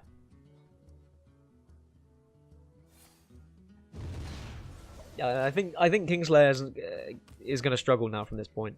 Dr. Great's managed to get to these big turns. He's got to his turn 8, which means the big minions can start to arrive on the board. He has Hadronox already in hand. So at some point, Hadronox can just be played onto the board, even if it's not killed off, even though he does have the Naturalized to kill it off. It's not the end of the world because he has a cube available. Is there a silence? There's no silence in Kingslayer's deck either. Even if there was, you still don't really mind, because it gets silenced, it still dies, and you can still bring it back with Witching Hour. And I don't think you need to use this second Naturalize on this Mountain Giant. You've got Branching Path, you have Spellstone, you can just clear it off with what's on board. Then next turn you can play a Sleepy Dragon, continue to draw through your deck, continue to get more Taunt minions. Once you feel like enough have died, you play your first Hadronox. Even if sometimes I feel like playing Hadronox and getting 3 or 4 Taunt minions back is absolutely fine. And that might be why Dr. Great is just playing this Hungry Dragon here. Because he's saying, okay, right, well, you can kill some stuff off, but over the next couple of turns, I'm going to kill this Mountain Giant anyway. And then that's 3 minions that died. I Hadronox, I Naturalize it, I get 4 minions back. If you don't have an answer for it, I have double Branching Paths available.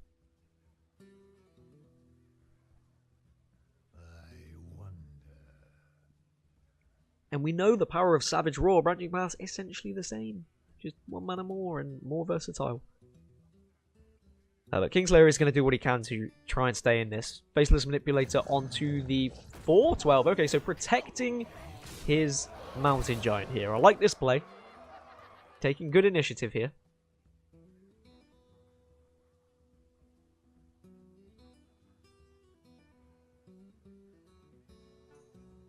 This could be naturalized if Dr. Great wanted to. To be fair, I'm not averse to naturalizing the 4/12, playing Hadronox anyway, and then just killing off the 8/4. When there's no silence in the deck, Are you that worried? Again, I like aggressive plays. That is a very aggressive play, and I can understand why Dr. Great is not going down that route.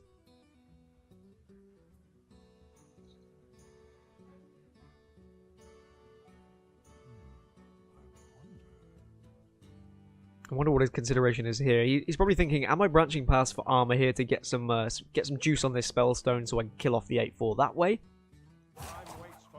Which makes a lot more sense. Ignore my naturalized plan.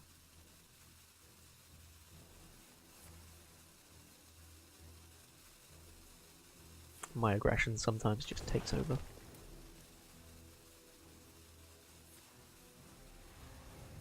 Yeah, spellstone used to remove the mountain giant, and then you're all gravy. You're in a comfortable spot. Void Lord is going to come onto the board, so now suddenly face damage is going to be more difficult. And it does mean that this is going to be a little bit of a drawn-out game now, because it's going to be back and forth of minions after minions. But if at some point Dr. Great can find a Lich King and get like a witching hour, anti-magic shell or something, it becomes very difficult for the Warlock to come back into things. With no like twisting nevers or anything like that to be able to deal with the board. Instead, it becomes a game of attack and defense where the Warlock is just defending with countless Void Lords, and the Taunt Druid has bigger and better minions that are trading effectively. To the point where the Taunt Druid can manipulate the way the Void Lords are dying as well to bring out more 1-3s and then kill off Void Lords so that they're not popping out as many minions. That being said, the same can kind of be done from the Warlock side. The Warlock can kill off a Hadronox that is stuck behind a wall of taunts. It can kill off a cube that is stuck behind a wall of taunts that then only pops out one Hadronox rather than two. But I think even then, when you're at that point, you're still struggling, because that is still one Hadronox that is going to be refilling the board. And realistically, you only have that one option of refill. And there was the consideration of Lord Godfrey there to kill off the board and send 3 damage to face. And honestly, it's plays like that you probably do need to make to try and win the game, but I don't think it's going to work. I think the Void Lords probably do make more sense. And you hope you can win this game in fatigue.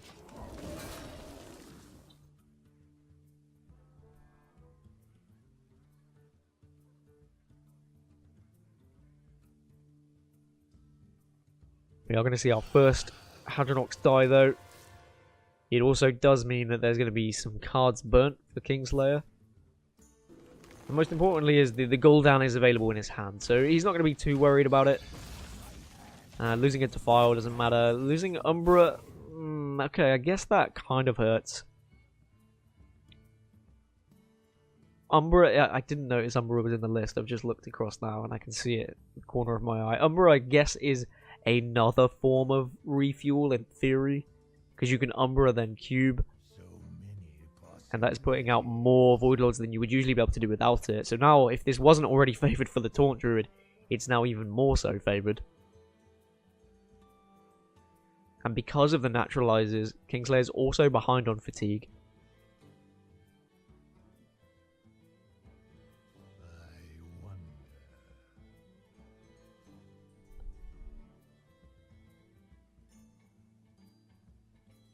Maybe this is just going to be the Godfrey turn that he was thinking about. But if he does that, I think everything just dies. Except Godfrey.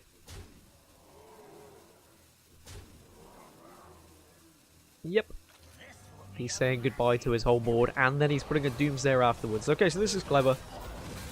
He is saying, I am going to stop you from playing anything. I then have Gul'dan next turn to refill my board. I mean, really, what Kingslayer could use is Skull of Minari.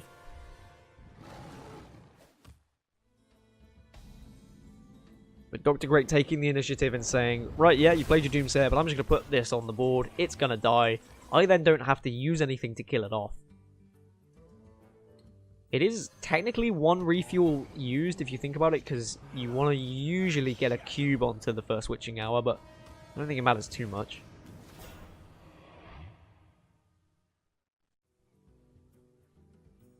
Unfortunately for Kingslayer, there wasn't any copies of any Void Lord, so he did only get 2. Which puts Dr. Great so far ahead, and this is what I was talking about. Manipulating now the board as best as you can so that you're not summoning as many 1/3s. Instead of summoning potential 6, there was only 2 summoned in the end. And that was Kingslayer's 1 refuel. This is the difference. There isn't that same option now for him to play a Hadronox and all of the Void Lords pop out. It's gone. Does have a Hellfire though, which does some work, but I think it's these Doom Guards that would have had to have been used. I think if Kingslayer was able to get the Mountain Giants early, able to get Skull of Minari early on, then there was still a chance of winning this game. But the fact that Dr. Great found his ramp, he was able to find his big buffed up cards, his big dragons, and then had Hadronox just waiting in there as well. I mean, if Hadronox and Oakheart were both left in the bottom 5 of his deck, then this is 100% winnable for Kingslayer. But Defile plus Hellfire at least does clear the board, but now with Witching Hour plus Carnivorous Cube, this might just be a big old concede from Kingslayer, accepting that he can't come back from this now. I mean, they're not... I mean, I say he can't come back because I don't think he can, but they're not the biggest minions, and this is what I was talking about in the mirror, that when you get, like, a Lich King, for example, it's so much more impactful. And he's faceless now, the cube, and now he can kill off this cube. What taunt means he's got? He can get his own... Okay, so this is really big. Because he can get his own Void Lords back. And I was saying it was game over, but now it's not game over. Now we have a game on our hands. That Faceless Manipulator was so big. But unfortunately for Kingslayer, 6 Voidwalkers are found. Oh, it's painful. Oh, it's so painful. He has another chance, though. He has another Hadronox. And he can cube that Hadronox. It's not over. But so many Voidwalkers have died. There is more chance for the Voidwalkers to be put up than the Void Lords. And if you're just summoning 3/3s every time, you're kind of just delaying the inevitable, because the impact of the minions coming onto the board from the Taunt Druid are going to be so much higher as 1 Void Lord is found. Okay, that's better. But with cube number 2 now available, it now means if this cube dies and the Hadronoxes pop out, you can then kill another Hadronox, which would then pop out another 2 Hadronoxes later from the cube. There would need to be a second Faceless Manipulator now to really delay install this game.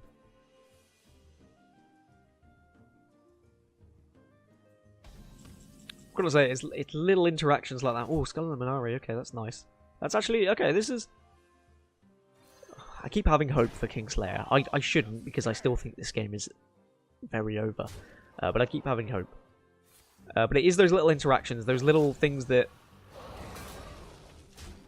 do just pop up.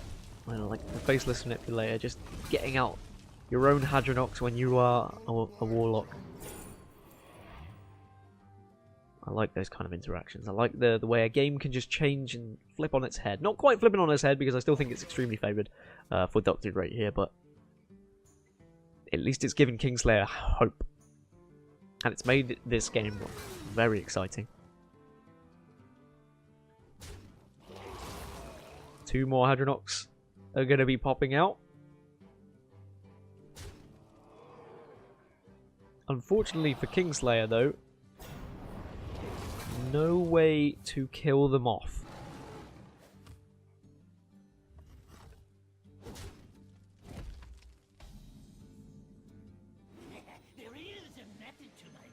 but at least he can start generating some pressure here. Actually, no, he can't. Sorry, he can kill that off with his hero power. My mistake.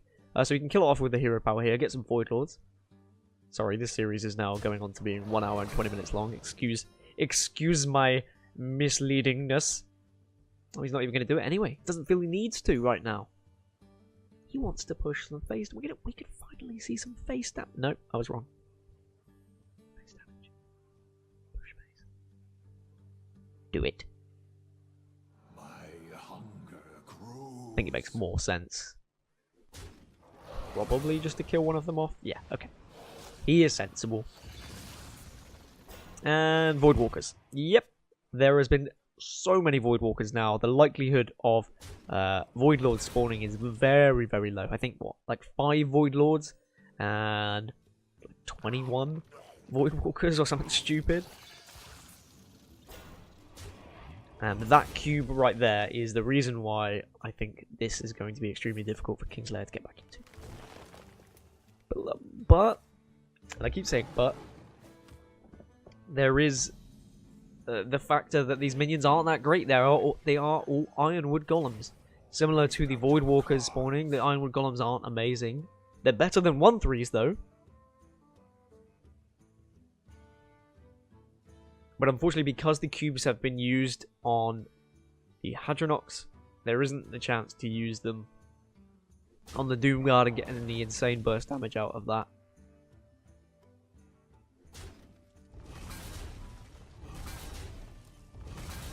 And the last ditch attempt of survival. If he got like 5 Void Lords, I think he'd be like, great, this is good.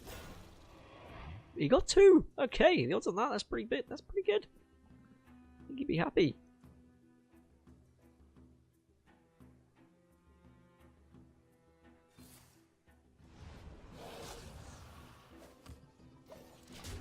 Unfortunately, Rin's not going to come into the equation. The Abomination might help clear a board at some point, but now Lich King is going to be arriving to the party, so it means next time Hadronox dies, there's the chance that Lich Kings can start spawning out of the spider. That's a nasty image, isn't it? But again, Doctor's Great just manipulating it as best as possible so that he's not spawning too many 1-3s.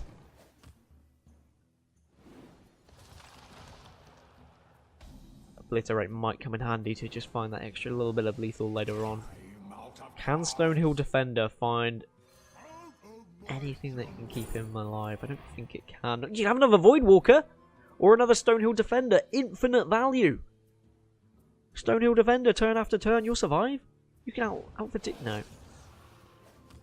I'm reaching. I'll tell you what, credit for Kingslayer to make this an interesting end to a game, though. It was looking like it was just inevitable midway through this game, but thanks to the Faceless Manipulator and recognizing that the Faceless Manipulator onto the cube was enough to keep him alive and keep this game going. It's made it fun. It's been a fun game. I know there'll be some of you that will be like, it's not been a fun game. Well, in my opinion, it's been a fun game. And I love it nonetheless. But I respect your opinion. And Kingslayer now knows, and now concedes. I'd say we've probably had 4 games this series where the concede could have come out maybe, I don't know, 20 minutes earlier in some of them. But when something so prestigious as going to the Asian Games is on the line, you are definitely going to be playing right till the end. Until you physically know that you cannot win a game. When if there is just an incy-bincy chance, you take it. Because going to the Asian Games is not something to sniff at. Game number 5. Dr. Great versus Kingslayer, and it has been one heck of a series. It's going to all come down to Cubelock versus Quest Warrior. Now, Cubelock is really favoured in this matchup. I know I've been talking about statistics through this series, and I've been saying who's favourite and who's not, and it's kind of been like 50%. This is down to like about a 78% victory ratio for the Cubelock at Legend on ladder. And you can see why right on your screen. Skull of Minari, Mountain Giant. All of the early goodies that you need that your opponent is really going to struggle to deal with. You do have the coin, so it means you can't play Mountain Giant next. You're going to have to play on turn 4, of course. But at least you've got the Librarian that works out. It means you don't have to just skip a turn of drawing. And all Kingslayer, if Kingslayer starts finding Doom Guards and Void Lords in his hand, then this is gonna be a walk in the park, really. And it would be a shame after such a thrilling series. Oh, okay. I was gonna say it would be such a shame after such a thrilling series for it to come down to just an absolute bombardment of early game pressure from these Mountain Giants and Skull of Manari. Quite rightly, the Mountain Giant put on the board. But there is Execute available. It's not all. Don't get me wrong. It is not over for Dr. Great. There is still potential for him to execute, to play his Taunt minions, to be able to get up to having Sulfurous, and then be able to batter his opponent down.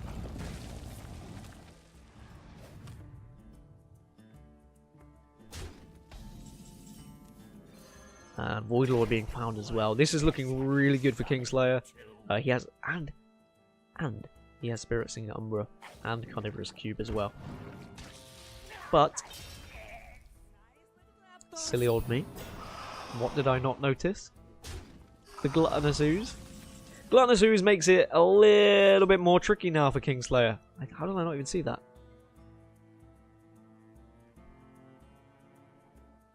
Wow, he's going to risk it for a Chocolate Biscuit. But what Chocolate Biscuit? One Doomguard goes, not the end of the world. But that is a Doomguard that can be answered. And it can be answered before it can be cubed as well. So only one Doomguard can now come back from... Oh, he's not going to answer it. You're going to leave it on the board? Oh no. Oh dear. Cube, cube, cube. Cube, cube. Cube and Dark Pact? Can't Dark Pact, sorry.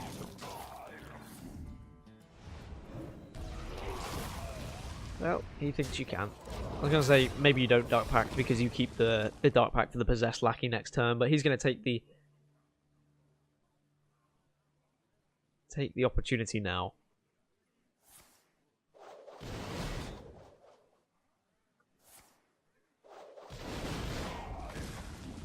The Warpaths are at least going to kill off these Doom Guards, but it does mean later we're going to have 3 Doom Guards potentially summoned from Gul'dan. A lot of damage available.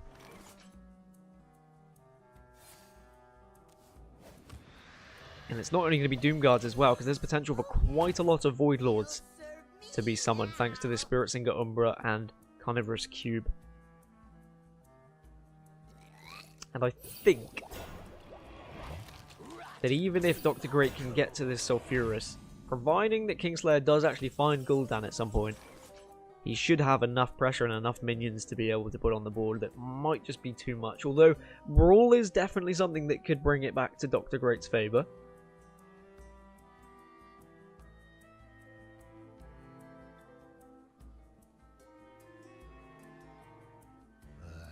So this is guaranteed to pull a Void Lord here.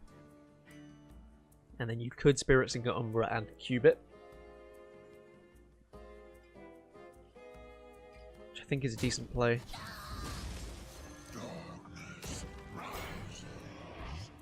Kingslayer disagrees with me. Don't blame him.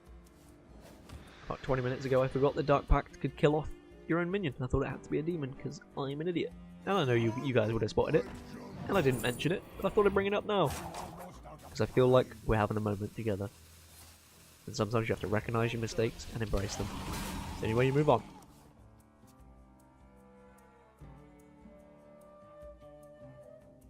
Let the pain speak to me. The Acolyte draw is pretty good. Allows him to actually start ploughing through this deck, looking for a little bit more answer-wise. But he hasn't got much threats, that's the thing. That's why he needs to be completing this quest ASAP.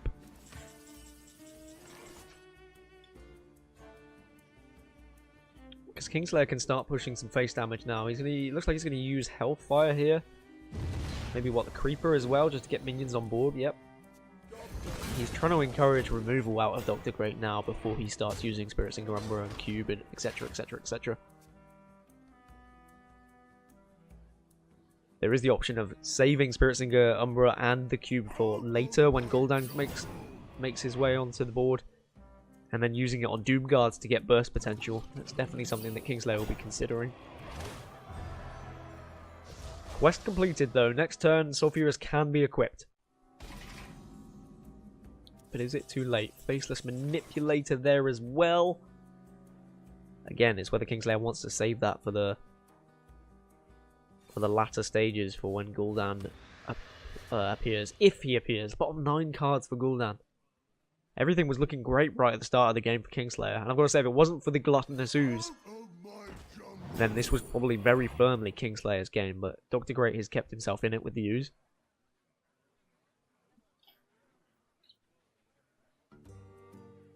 And he's just going to use one of these facelesses to get another Void Lord. Generate an extra bit of pressure. He's not too worried about this Tar Lurker at the moment. A little old 111 as there is a Brawl. But the thing is with Brawl is that it's very effective usually against a lot of decks when you are trying to use Sulfurous, but, and it's a big but, you know that when Void Lords die, they spawn more 1-3s, and 1-3s are just going to soak up all those Sulfurous hits. But you can use Sulfurous now, hit into the Void Lord, and then Brawl. So instead, he's going to gain some armor and then worry about that next turn, it looks like. Which does allow for more Void Lords to be spawned. Thanks to Cube.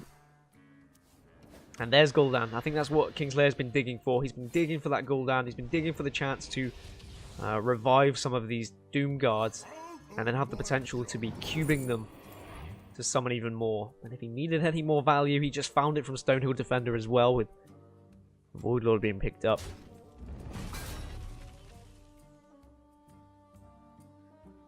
But as the clock ticks to almost 1 hour and 30 minutes in this series, we are starting to edge toward our victor. And you're asking me, who is it? Well, who do you think it is? In my opinion, Kingslayer has his foot so far through the door that his thigh is also through the door. His hips there as well. His arms waving through and his head's already poking out, saying, "Hiya, I'm the winner." But Dr. Great does have a Brawl. He can deal with this board and then guarantee an 8 damage to face. The only healing available at the moment for Kingslayer is the Blood Reaver Gul'dan. And I think that's more than just healing, because it's also bringing back all these minions that Dr. Great has to deal with. And Dark Pact is there as healing as well. If all 3 Doom Guards get summoned, this would be massive for Kingslayer. He just needs at least 1. He gets 2, which is good enough. It means that as long as a couple of minions die here... Oh, there's Brawl number 2. So you can hit into the 3-9, execute it, and then you can Brawl. That Brawl is turned up at the perfect opportunity. Now there's chance for Dr. Great. Dr. Great fans rejoice. There is still hope. It depends what survives. So 1-3 survives. No one cares. Doesn't matter. 1-3 died. But it's now what follows. And there are 2 more Void Lords. And most importantly, if this Void Lord does survive, which it is definitely going to, because there's nothing that can actually kill it, we now have Cube. We now have Umbra. There is no option to play it on Doomguard anymore, so I imagine Kingslayer can make that choice if he would like to go real wide here.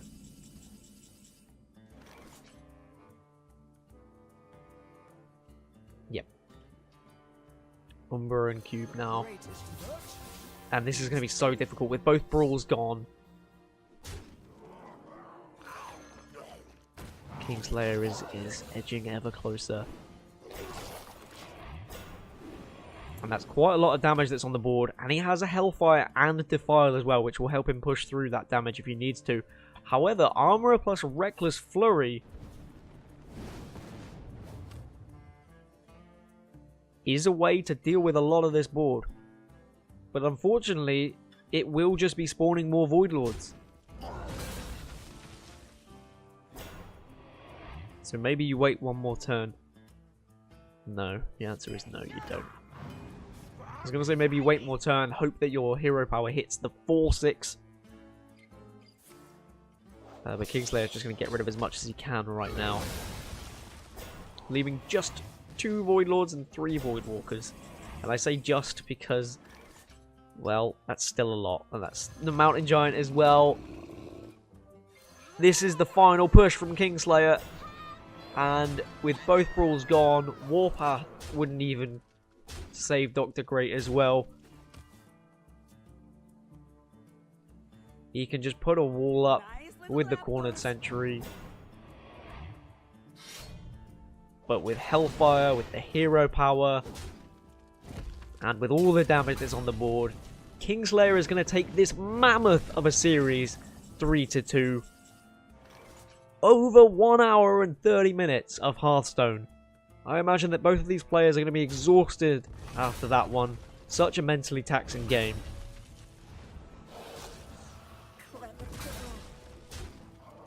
But after some questionable plays early on from Kingslayer, and how he approached the big Spell Mage mirror, he has redeemed himself. There is no chance for Dr. Great to just get a 1 in 5 and win the game.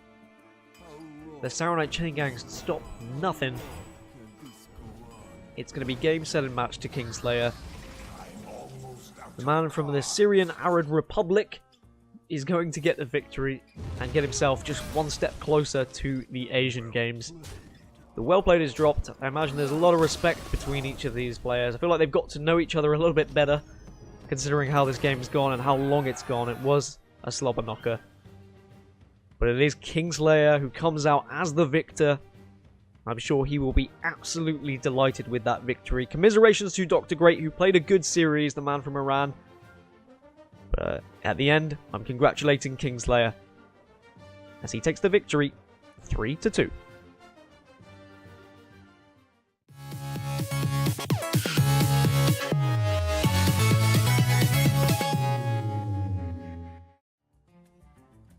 Welcome back, everybody, to the Road to the Asian Games 2018, the regional qualifiers. And this is going to be a match in the group stage of West Asia. My name is Dan Gaskin, still. If you've heard my voice before, you're going to hear it again. We've got Kingslayer versus Abu11 Ibrahim. I'm just going to go with Abu. I hope that's alright. Just a little bit shorter. And they're going to be representing their countries, of course. Kingslayer from the Syrian Arab Republic. And Abu from Saudi Arabia. You had a quick look of what had been banned and what was there, but you can see it again on the screen. Shaman is taken away from Kingslayer. And we are going to have the Warlock taken away from Abu. If I keep saying Abu, I'm just going to think of Aladdin. It's kind of cute. Is it Abu? I think it's Abu. Anyway, game number 1 is going to be, well, get comfortable. It's going to be Big Spell Mage versus Big Spell Mage. Certainly we had, towards the end of the last meta before the latest rotation, we had a lot of this. A lot of Big Spell Mage versus Big Spell Mage. And you know what? A lot of it comes down to Frostlich Jaina, which is in the hand of Abu already. You've got to look at the sources of removal. You've got to look at deck lists as well. As I will just get the deck list for both of these players up. But it is really important. Dragoncaller Alana, of course, makes a massive difference in this matchup as well. Being able to have her on the board, or put her on the board a little bit later. And having removal as well. Removal tools early on is important. Voodoo Dolls are there, Blizzard, Flame Strike. But realistically, sometimes you have to use these removal tools just to be able to get rid of a hand. Because there are cards that you just kind of sit there and don't really do anything with. Skulking Geist isn't going to make a difference. Just looking at Kingslayer's list then. Fairly normal. Dragoncaller Alana is in there, so that is extremely important.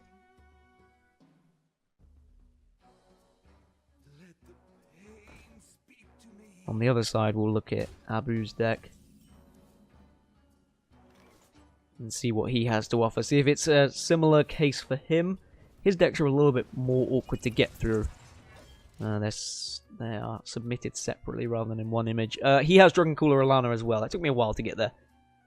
Usually I have them all prepared, but because of the way that Ibrahim has submitted them, unfortunately I can't have them all on the screen at the same time. It's a bit of a shame. Just looking for any real changes then, real differences. So Kingslayer has double Doomsayers, whereas Abu does not. Double-plated Beetle available for Kingslayer, whereas Abu has neither. Both players running one Gluttonous Ooze, double Stonehill for both players, one Acolyte. Only one both Raven Familiars for both players, so that's fine. Difference being for Abu is he has a Tar Creeper there. He has Arcane Keysmiths, whereas Kingslayer does not. Both have Baron Geddon. Both have Sintragosa. Kingslayer has a Lich King, but Abu doesn't. And Abu has Alexstrasza, but Kingslayer doesn't. So those are the kind of the main changes. So it's not an exact mirror. So we're going to be looking out for those cards to be making the difference in this matchup early on. But Abu, right away, going for the fatigue plan by pinging his opponent's Acolyte.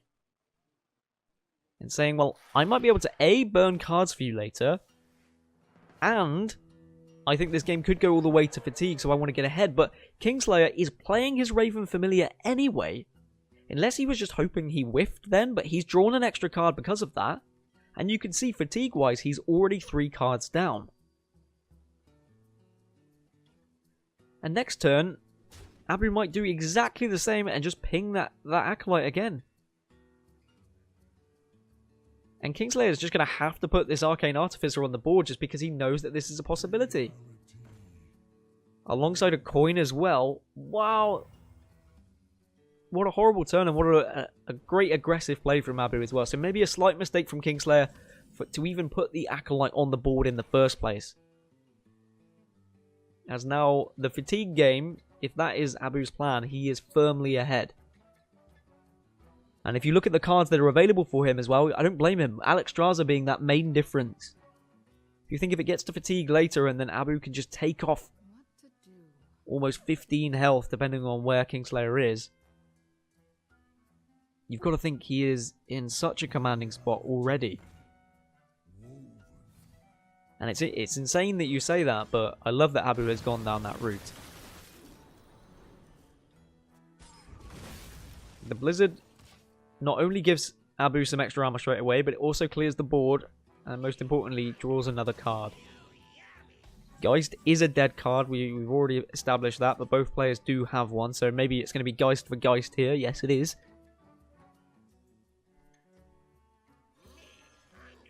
Abu's not going to be too concerned about keeping his Arcane Artificer alive. He got some value out of it, that being 1 Blizzard, getting him 6 armor, and actually using to trade in now so that his Geist will survive and he can't get too easy of a trade onto it. And by playing the Stonehill Defender, ideally Kingslayer wants something else he can play out of his hand now, so I imagine he'll probably pick the Dread Corsair. Unless he's going to go down a weird route, but no, yeah, just emptying out your hand is what's important. Because you don't want to be forced to use cards that you might want later, just so you're not overdrawing. I mean, it's not as bad for Abu if he were to overdraw now at this point, because he has Frostlich Jaina already in his hand. But for Kingslayer, that is definitely something that could happen. If he overdraws his Frostlich Jaina, that's just game over by that point.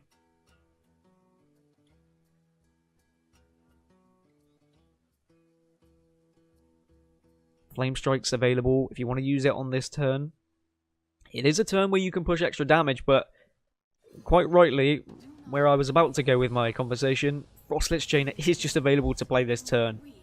Start to have the ability to get Water Elemental after Water Elemental with pings.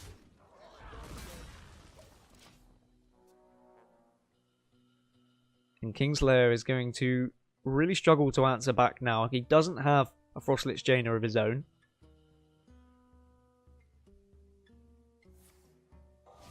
But at least he can stop one of this first water elemental anyway. Words are apparently quite hard.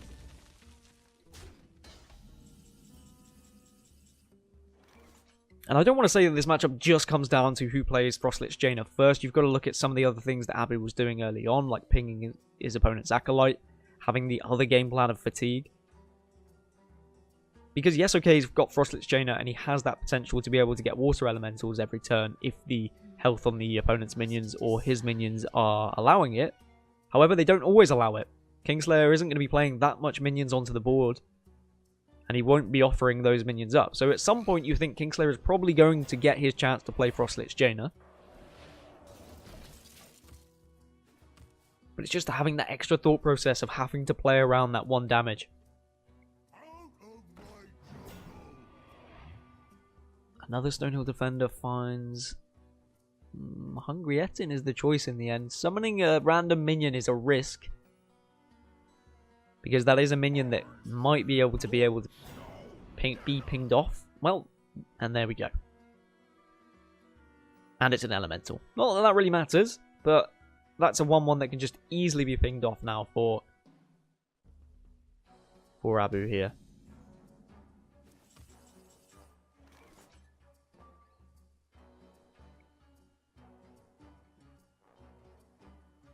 I mean, naturally, you might be tempted to, like, otherwise, he might have been tempted to use one of these polymorphs on the 410, on the Etin, but...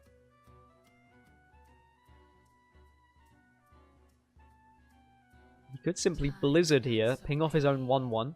Next turn, then, he has the option of pinging off the 1-1 that's left on the board, and if Kingslayer goes down the route of saying, well, I'm going to ping off my own 1-1, Abu still has his 1-5. To trade off with the 1-3 that the 1-2 that would be there, which would then become a 1-1.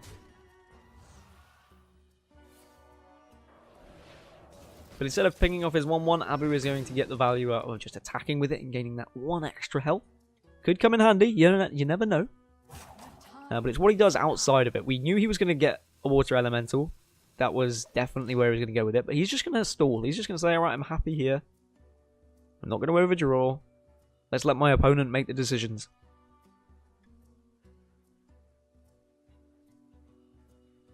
Cards that Kingslayer is going to be looking for are cards to try and make a difference. Lich King, he really wants to be finding that Lich King to be able to do something. What to do? These Doomsayers, essentially just dead cards. Really. They're great in against aggro, but not so great in this scenario.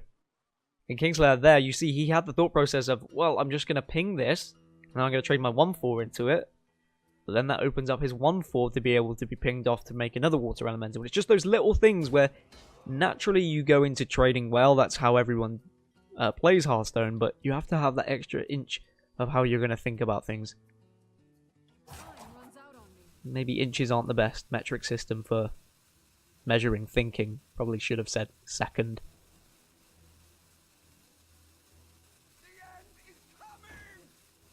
But if Abu does use his mana to ping off and get another water elemental, there is a Doomsayer on the board that is going to kill everything. So for Abu, he has to find a way to remove this Doomsayer if he wants to, which, to be fair, he might not. It gets rid of the 410. The 410 that's been a pretty annoying for him.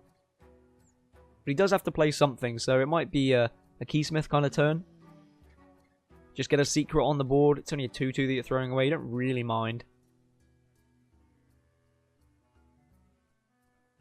I don't think you have to polymorph anything.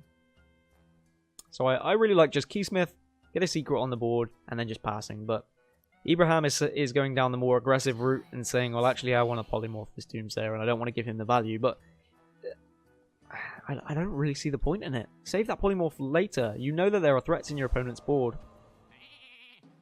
But Abu really just wants to stay ahead, it would seem. Make it a little bit more difficult for his opponent. Make his opponent make the mistakes, I guess, is what's important. A little bit like tennis.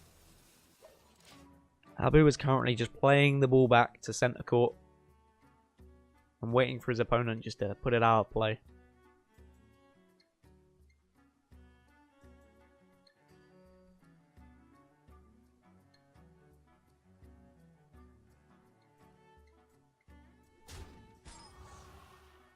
Kingslayer is just going to ping off his own 1-1, not allow another water elemental to be spawned. And it is just a waiting game for Kingslayer.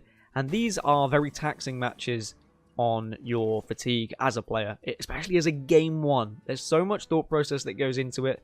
They are usually 20 to 30 minute games as well. And you have to take every minute decision into consideration and try and plan almost 20, 30 turns ahead. It's very bizarre when you get in mirror matches like this. And you've got to be thinking a round card that you don't have. You need to be very familiar with what your opponent's deck lists are. Certainly at a lot of tournaments, with open deck lists, you're not gifted the open deck lists, and you're not allowed to take them on a stage with you. Instead, you have to have a little bit of time to just jot down important notes about every deck. I mean, if you have the time, I suppose you probably could write down the whole deck list, but I don't think you're usually given that much time. The time is now.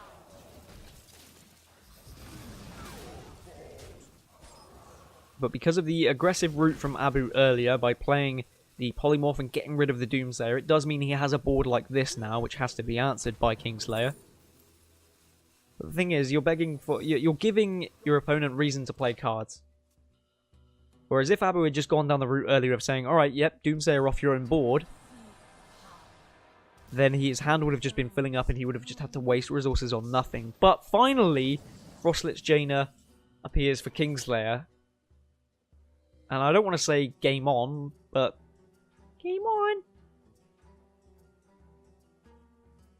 You've got to be looking at that card count though. 10 and 13. This more than likely will get to a potential fatigue point. However, Dragoncaller Alana makes a big difference. And is certainly something that is going to be put onto the board, and you need to have an answer available for it. So you need to really be keeping a Blizzard and a Flame Strike. You might not get the point where Dragon's Fury is actually going to work, because you might not have any spells left in your deck. So you want to be saying, I have a Blizzard to freeze everything, and then I have a Flame Strike to follow up and clear that board. Both players do have those cards available, so I wouldn't be surprised if they're kept in hand on both sides. And maybe make some use of this Dragon's Fury whilst you still can if you're Kingslayer. He'll know what's left in his deck. I believe there is still one Flame Strike left for him, and I think the Dragon's Fury is either going to hit that or the other Dragon's Fury is... Or maybe a Polymorph, actually. It's Abu who's got one Polymorph and used one Polymorph. But Mana Bind is going to give away one spell. But most importantly, is also going to burn a card now for Abu. Are there any significant minions that could be burnt by... Dragoncaller Alana could be burnt. Flame Strike, okay, not the worst. I think he'll be okay with that. In various mirrors, we do see Flame Strike kind of just thrown onto the board in later turns just to keep your hand size small. And Alexstrasza is going to be... Nope. Nope. Alexstrasza is going to wait. Or is it going to be in Sleepy Dragon? Ibrahim cannot decide which he would prefer. The Alexstrasza is a very aggressive play now. But again, you are just giving your opponent a reason to answer it. I kind of like keeping Alexstrasza for later if this game does go to fatigue. And just being able to take a big chunk of health off your opponent right at the end. And then it's too late for them to answer because they're just going to start drawing through their cards.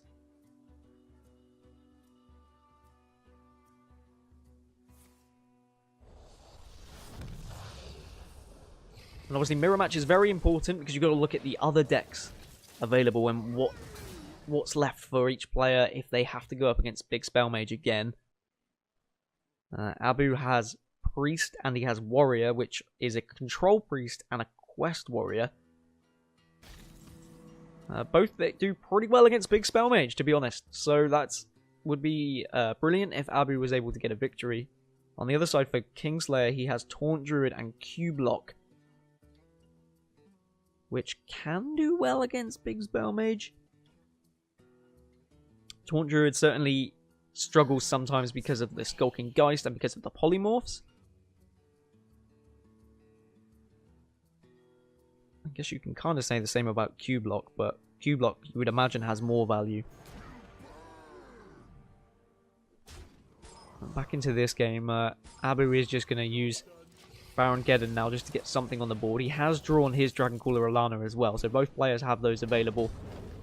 But you do have to play the spells as well for it to go wide. I think most importantly is Abu didn't play anything like an Acolyte of Pain early on, so he does have a significant advantage when it does come to that fatigue, and that's something that Kingslayer will probably look back on and think, well, maybe I shouldn't have played that Acolyte. And speak of the devil, and he shall appear.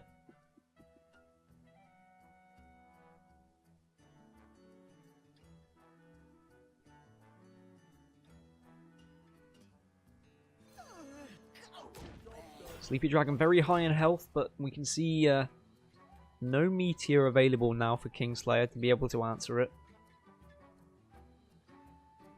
It's also a minion with high health like that is you can't really think too far ahead about how many times you have to hit it before you can be able to ping it off. But Kingslayer is going to now say, alright, well, I'm going to get a random legendary minion, which is Rotface. So Rotface might throw his banner in the works.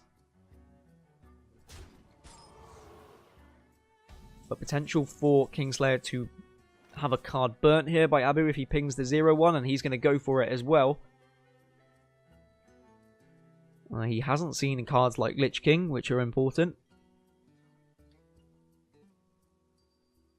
Second Arcane Artificer could come in handy as well. That extra armor might be really useful. And more importantly, you can get your own water elemental after pinging it as well.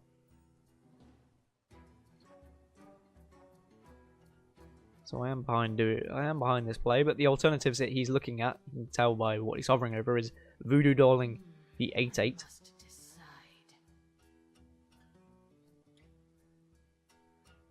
It's a shame really Abu doesn't have access to one of his Dragon Furies, because this would be a nice Dragon Fury turn. Voodoo Dolling the 8/8 and then Dragon Furying everything else.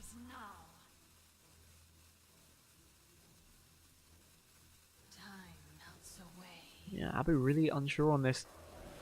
But he's going to gift Kingslayer another legendary. How impactful it's going to be, again, is not very impactful whatsoever. That is pretty much a dead card. Plated Beetle, though, I don't think Kingslayer will mind too much being thrown away. It's extra armor gain. Yeah, 3 extra armor might come in handy later, but in the grand scheme of things, and you think it could have been a Lich King. Well, Lich King could help win this game. An extra Death Coil here and there might be able to help. In his eyes, even a Death Grip. Maybe he can steal a Dragon Cooler Alana or something that might still be in Abu's deck from his point of view.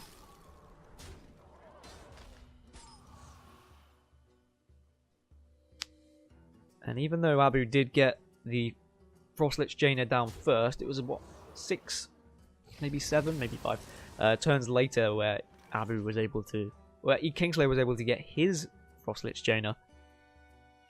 And now he is ahead on the board. But Abu, because he does have that card advantage, is going to play this Raven Familiar. Because he doesn't mind drawing 1 extra card because he's still ahead on fatigue. He kind of gets lucky because of it, really. Because I think getting an extra 2/2 body on the board and not drawing a card is actually pretty good. And I think that's probably what Kingslayer was thinking earlier when, right at the start of the game, he played a Raven Familiar. In my opinion, probably incorrectly. I don't think you're wanting to draw cards in this matchup whatsoever.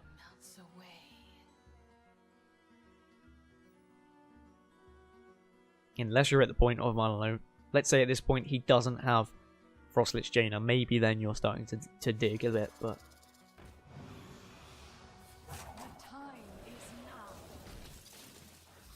Looks like we are going to go pretty much all the way. Abu doing very well to keep back that Blizzard and Flame Strike. So is Kingslayer, mind. Both players don't really want to use it. Lich King now arrives in the hand. Now, this is a big card, but if you do play it, you get a card back. You are going to overdraw unless you play it alongside a Doomsayer, or if you play the Raven Familiar and the Raven Familiar doesn't draw a card. You can hope that your opponent only has a Dragon Fury left, and you only have and you've seen your Dragon Fury is still there, but I think there might also be a second Polymorph available for Kingslayer in the deck. I can't remember quite correctly. But I don't think the Lich King's going to come out this turn, which is a shame. I guess because Kingslayer is waiting, he hasn't seen Meteors, he knows it's answered so easily, but really, you can't expect the Lich King to survive more than a turn, with so much removal available in this deck.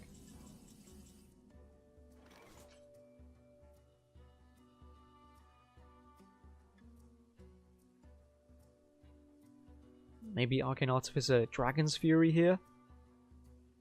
I think it's only a Dragon's Fury that's left in Abu's deck. So I don't blame him for using it now.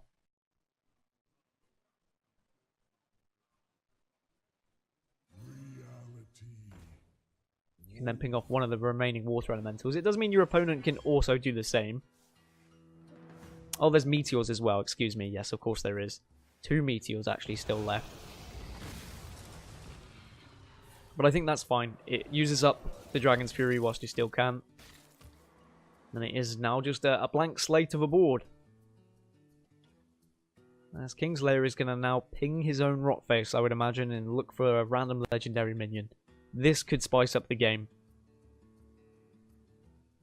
Either way, Lich King or Rotface is going to... Whatever happens, it's going to be able to change the course of this game in some way. Whether it'll be in Kingslayer's favour, we don't know. It is going to be a Tyrion Fordring, of all things, which is probably going to get polymorphed, to be honest. Or is it? Are you polymorphing the Rotface instead? I think Abu still has an Ooze left in his deck, in his last 6 cards. So maybe you're polymorphing the Rotface, you're keeping the Tyrion alive for now, and you're saying when it dies I might be able to destroy its weapon with an Ooze anyway. Certainly not an easy turn though. This is what Sindragosa can do. It can just throw a spanner in the works a little bit.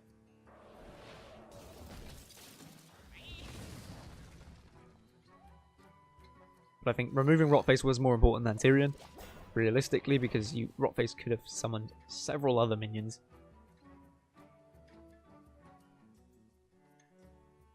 But now there is removal potential as well for Abu if he wants to send damage to face. But he might see this as a Lich King turn. His hand is still very full, is the problem. Although, is there anything that he really cares about burning away now at this point? It's Meteor and maybe a second Dragon's Fury that's available for him. I think what's important is this extra 6 damage that he's able to put out.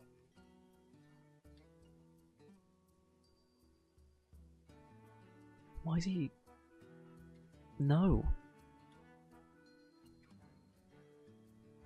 Why are you playing the Raven Familiar? If you're playing the Raven Familiar, and if I'm correct, I might be wrong. If I'm correct, there might be a Dragon's Fury and a Meteor left for Kingslayer. Or potentially double Meteor. See, I'm struggling to track it, and you're going to imagine the players are probably also finding it difficult, although they should be jotting these kind of things down, and at least they only have to track one other player realistically. They should have a good track on their own, naturally. As Abu is now going to start getting his own random legendary minions. Ysera could come in handy. Another card like Lich King that can generate those important factors. And there is that Dragon's Fury. So it is Dragon's Fury plus Meteor. So it would have been a risk to play the Raven Familiar, because if you played it, hit Dragon's Fury, hit Meteor, sorry, and then his opponent maybe had a lower cost card and then he had drawn that, then that would have been a worry for him.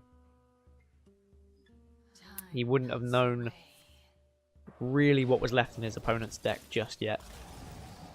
So I'm glad the Kingslayer didn't go down that route, because he's so far behind when it comes to fatigue. So he really needs to find a little bit of oomph to be able to win this game. Maybe it comes from Lich King, because Abu has kept back enough removal to be able to remove the Dragon Caller Alana. The Alexstrasza is just going to give Abu such an advantage when it comes to the late game fatigue. Ysera can offer options as well if Ysera is played.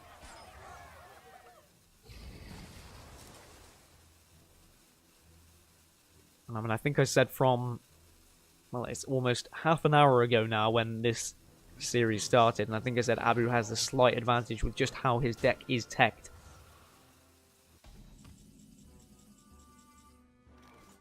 And we're starting to finally get to a resolution.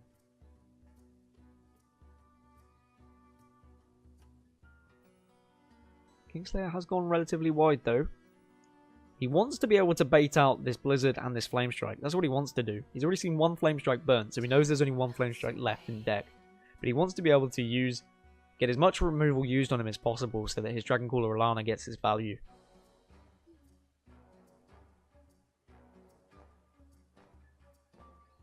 Well, it looks like Abu is tempted for this Flame Strike. Has to think about the late game though. Maybe he uses Dragon's Fury instead. He knows there's still a Meteor in his deck. I think Dragon's Fury makes way more sense than the Flame Strike, because later, when Dragoncaller Alana arrives, you might not be able to use that Dragon's Fury, because you might be into fatigue. But Abu has finally decided that that seems like the appropriate course of action. He can send 8 damage to face as well as that. Unfortunately for him, he doesn't have the Gluttonous Ooze to be able to soak up and gain extra armor. But he might do next turn if he does draw it. I'm out of cards. And Kingslayer, now this is all he has left. He can finally thin out his hand a little bit and be able... Well, he can now finally play his Lich King if he wants. But Baron Geddon so nicely deals with Sindragosa here that I imagine that's probably the choice. I must decide. Or does he feel like he is losing this game anyway, so he feels like he has to play Dragoncaller Alana now and hope that the removal isn't there? There is still possibility those last 4 cards, Blizzard and Flame Strike, could be in there. Time melts away. You gotta think back, if Kingslayer hadn't played that Raven Familiar early on, if he hadn't played his Acolyte of Pain early on, he could be 4 for 4 now in terms of fatigue. He could be in such a more comfortable position. Instead, he's having to play aggressive because he knows he doesn't win when this goes all the way now. But unfortunately for him, I think Abu has enough answers available. Meteor is there. Darius Crowley with Rush allows him to now charge in and ping and get a Water Elemental as well. Being able to find these Water Elementals turn after turn is extremely important. And I don't think Kingslayer Abu minds too much that he's giving away the health. As Lich King is going to arrive very late to the party. But what can he get that's actually going to do anything at the end of the day?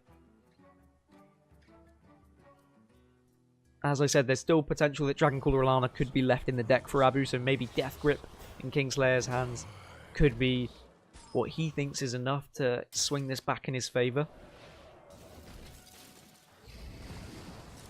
Maybe an anti-magic shell allows him to go wide with a board of water elementals and put them to a point where Abu can't ping them off, but it is just a death coil that's found, and I don't think a death coil is going to be enough. Meteor is there for Abu to deal with this Lich King.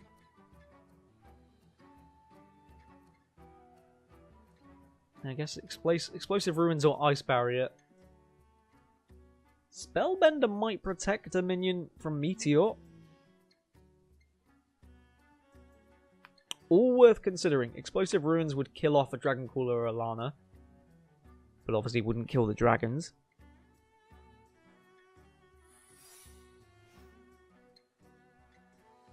It looks like Ice Barrier was the selection, if I'm correct.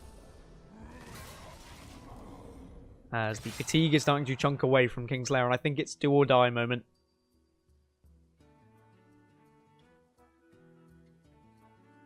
At some point, I don't think he can go wide enough to bait out the spells, and the closer now Kingslayer gets to the end, and now he knows as well with the Raven Familiar, he can see that there's no spells left in Abu's deck. So he will know full well that Blizzard and Flame Strike are still in Abu's hand. And I think that will probably tell him he loses this game now. Because with no way for Abu to deal with a Dragoncaller Alana board, he only has the Flame Strike and a Meteor available. He doesn't have the follow-up, whereas Abu has a Blizzard into Flame Strike that can deal with a Dragoncaller Alana board.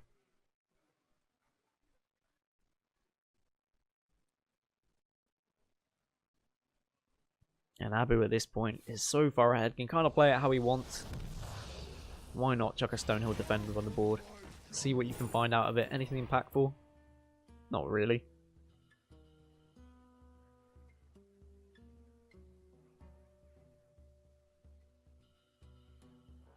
And with the only threat now left in hand as Dragoncaller Alana, I imagine Kingslayer is probably going to be playing it soon. Or not. I'm struggling to see where Kingslayer believes he can actually win this game.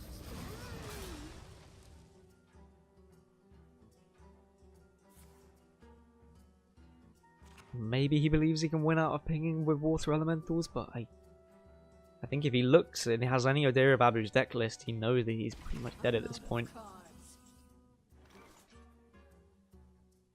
Alexstrasza goes on the aggressive. It can be answered by a Meteor, but that is such a good chunk of health to be taken away from Kingslayer in this now fatigue matchup.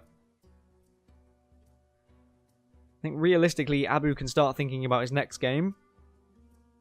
He should be fairly confident at this point. He's done really, really well at being able to keep back the resources to deal with a Dragoncaller Alana when she arrives onto the board. And even when spanners have been thrown, like Rockface providing Tyrion, although no, I don't think it's going to matter too much, as now the Ice Barrier is going to proc, and this 8 damage is going to be doing nothing. And for Abu, he can probably quite safely just play an Alana of his own if he wants to, or Ysera. I don't think either really matter. Either big threat now.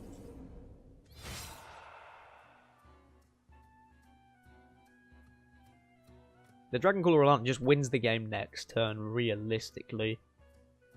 He's played 2 Meteors, 1 Blizzard, 1 Flame Strike. So he's going to get 4 Dragons at least. Plus Dragon's Fury, 2 of those. So he's going to get a full board.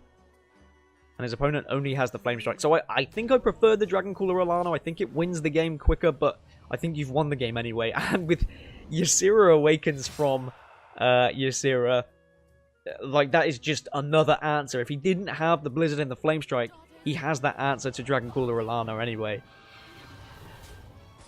You can just rub salt in the wounds now if you want at this point with Abu and just play this Ysera Awakens and win the game. But even without it, if he didn't have it at this point, you Blizzard now, you ping face, next turn you have a Flame Strike, and that's game over.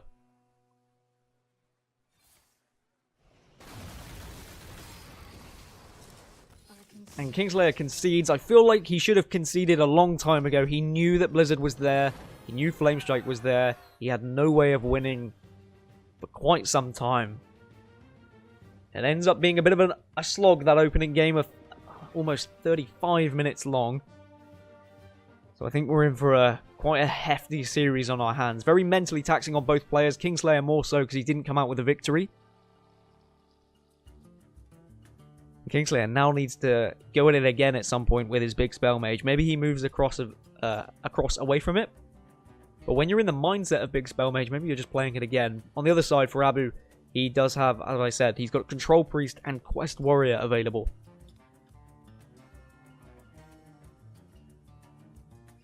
If you are just joining us, this is Conquest. It's best of 5. We all know that format, we all love it, but if you don't know it, you have to win with every deck. You bring 4 decks, 1 gets banned, and you have to win with the remaining 3.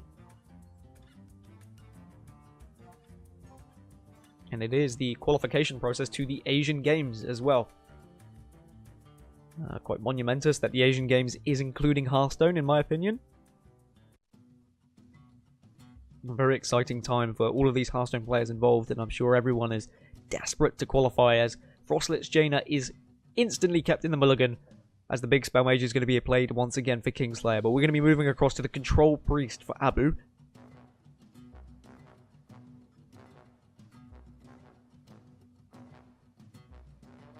And I'm wondering whether the 11 in Abu Ibrahim is meant to be Abul Ibrahim, potentially. Or maybe his favourite number is just 11. Maybe he was born in 2011. He wasn't, because we saw his age earlier. Hello. I've got nothing else. Just going to stick with Abu. Now, the Control Priest in this matchup does have a slight advantage, I'd say. Not too much of an advantage. I'd say it's pretty close to 50-50. But in my experience, I think I would rather be on the Control Priest side. As I am going to try and get up the Control Priest list. As I said, it's a little bit more tricky for Abu's side. Abu, if I am saying your name wrong, I do apologise as well. I do try my best to research beforehand and find out. And ask around, but I can only do my best sometimes. Alright, so this Control Priest list. One Mind Control in there. Alex Straza's there, of course. Anduin's there. A Skulking Geist, which we know isn't really going to make a difference. The Skulking Geist in Kingslayer's hand might do some work for power shields, of course, but that's about it. Harrison Jones there, not going to do anything. A fairly standard Control Priest list. Cabal Shadow Priest in there. One Holy Fire, but I have seen that around quite often. But potentially another long game. Really, any game involving big Spell Mage against any other control lineup is going to be long. The only times you usually see a fast match with Big Spell Mage is when it's against an aggro lineup. And the Doomsayer is going to be able to stop Abu in his tracks. He would have quite happily played the Twilight Drake next turn, but he's not going to be able to do that. One Mind Blast being picked up, so that means there isn't potential for 4 Mind Blasts. That's something that can happen with this deck if you find them from Shadow Visions before the Mind Blasts are drawn.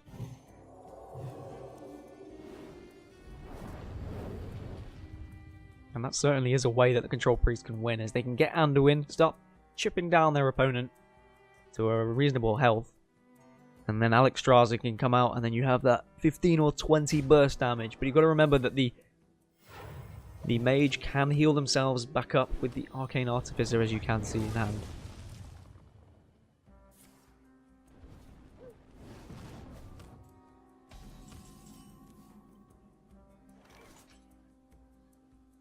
Twilight Drake now will arrive. A turn later than Abu probably wanted, but I think he'll be fine, and at least it's on the board. But there are 2 Meteors available if Kingslayer would like an instant answer to it.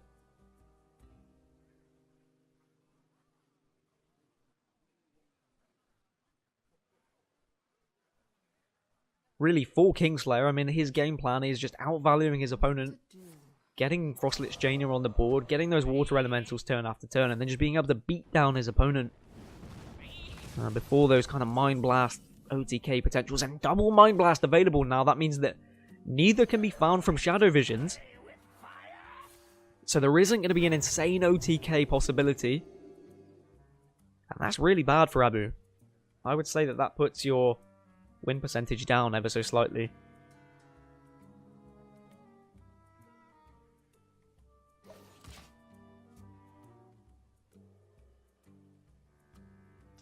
I think the Plated Beetle is a good minion to draw. It contests with the Wild Pyromancer that is already on board.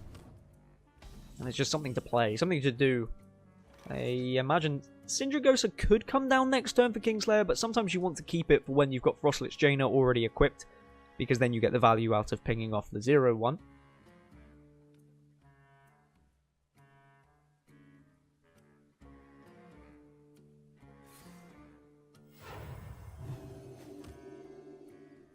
And Ibrahim just having to pass this turn as well. I think Abu has got really unlucky just with the fact that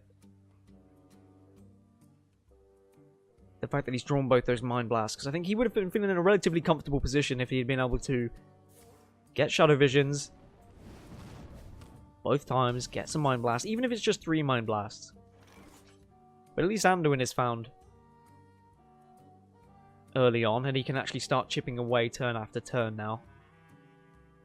We are going to be greeted Death Knight to Death Knight if he does play it, but instead Abu is just going to try and get some impact on the board. The frustrating thing about playing really against either of these decks is the amount of removal tools that they do have. The big spell mage having more removal than most.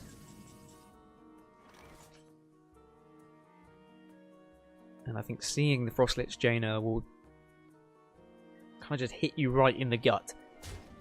If you're Abu, you know this game has just got extremely more difficult.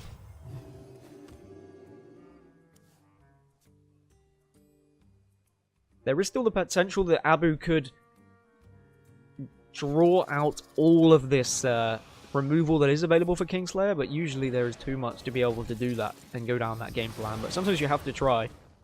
If you look at last game and how Kingslayer kind of tried to the very end, despite probably losing that game turn 4 or 5.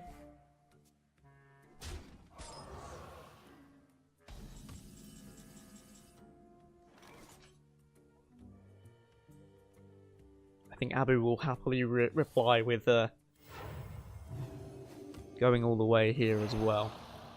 And at least he's had double Primordial Drake to get some big minions on the board. But the thing is, both Meteors still around for Kingslayer.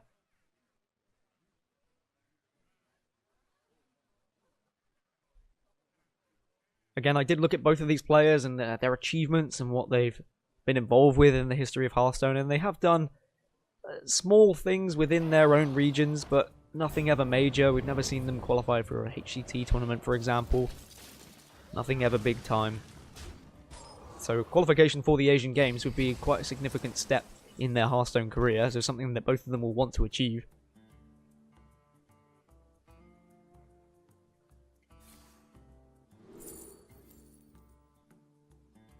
And there's that Shadow Visions that I think Abu would have loved to have had early on.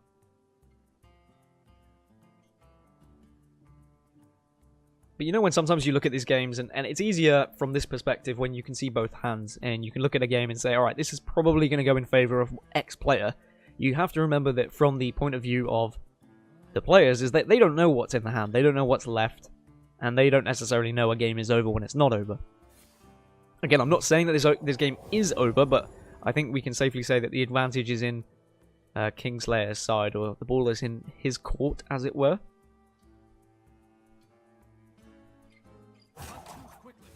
Mainly because those mind black, like you've got to ask yourself as Abu, how do I actually win?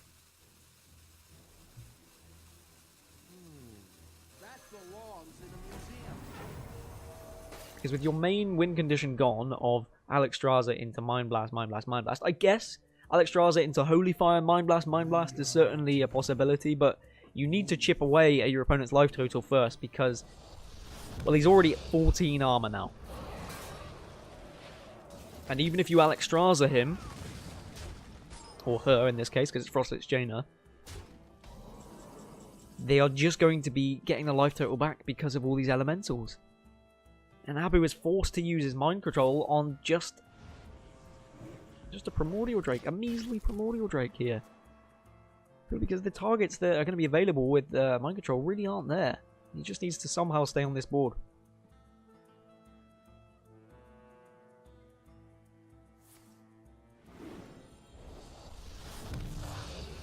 But now Kingslayer can start getting aggressive. Pinging off his own Arcane Artificer is an interesting play. Is that what I just saw? I did. Alright, he's saying, well, next turn I can get another Water Elemental if you don't deal with it. But Abu can take it with his Cabal Shadow Priest, and then he can heal it back up to stop his opponent from getting another Water Elemental. But there's another 6 damage that's going to be arriving. And Baron Geddon is there as well. To be fair, I think I'm sticking Sindragosa on the board this turn. But Abu disagrees. He's definitely going down the plan of Water Elemental life. I guess he knows that... Well, actually, no. I was going to say he knows that the Sindragosa could be answered by Shadowwood Death, but there is no Shadowwood Death in the hand of Abu. In the deck of Abu, looking at it. Psychic Scream is there, and that might have to be used just to survive here. Well, it does have to be used to survive here.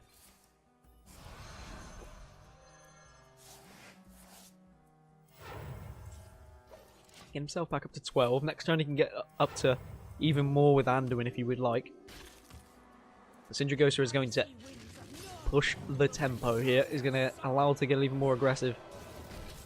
And it is bizarre to see no Shadow with Death, really. And that is just because, I imagine, you're making your Shadow Visions more likely to hit those Mind Blasts. But at least Anduin can deal with the 8-8.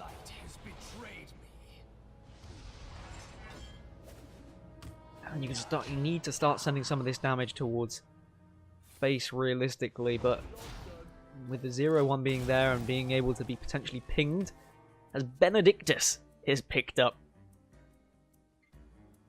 I don't think that's really going to... Oh, no, okay.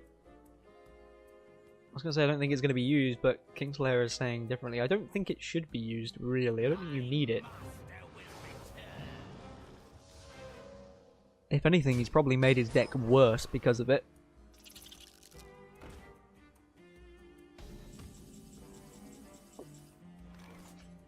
But it is a minion to plop onto the board. It is a big threat.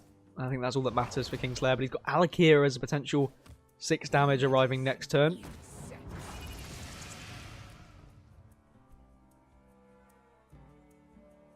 And I think it's just going to be delaying the inevitable now for Abu.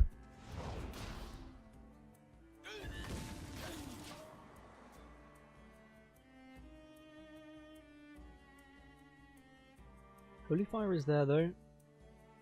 Next turn, but I think you just stick Alakir on, surely. You've seen the one mind control go.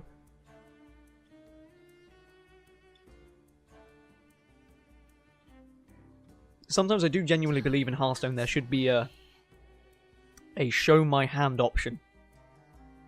I think I've probably discussed it before. I think many people have discussed it before, where you can say you can offer your opponent a chance to see your hand once.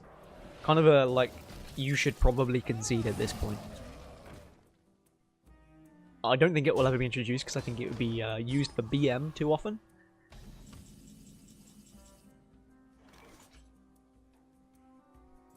Psychic Scream might be after used again just to delay Kingslayer even more. Which is great.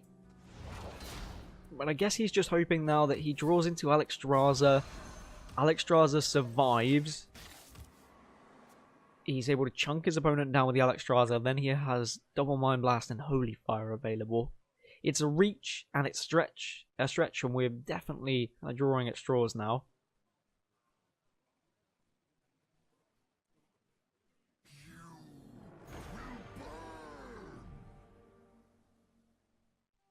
As Kingslayer can slowly chip Abu down, the only way of healing back up is that Holy Fire, but really that Holy Fire is probably his only option of ever winning this game.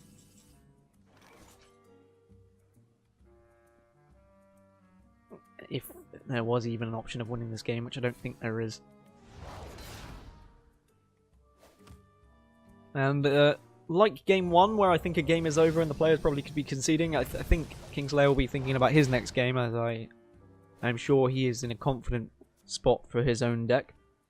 So he'll be moving across later to his Taunt Druid or his Q-Block, both fantastic decks in this current meta. But he will want to be careful. He won't really want to queue his Taunt Druid into a Control Priest.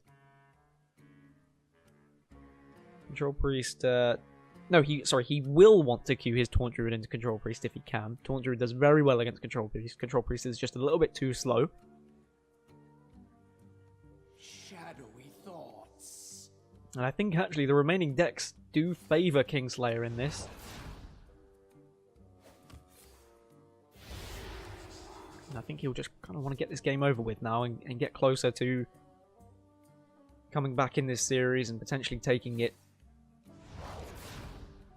Take a step closer to the Asian Games, on the road to the Asian Games in these qualifiers.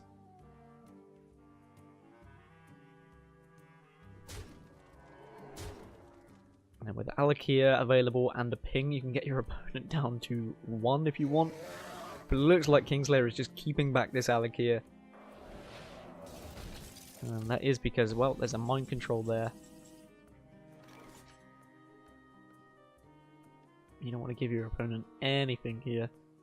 as Psychic Scream is going to arrive, but there is going to be enough damage, finally, for Kingslayer to put this game to bed. Alakia and Ping does the job, and we're going to be tying it up 1-1. Another long game, though. We are drawing on, getting close to the hour mark just after 2 games. You've got to think, how are the players affected in this scenario? Maybe they'll take a short break, go grab a drink. It would be wise.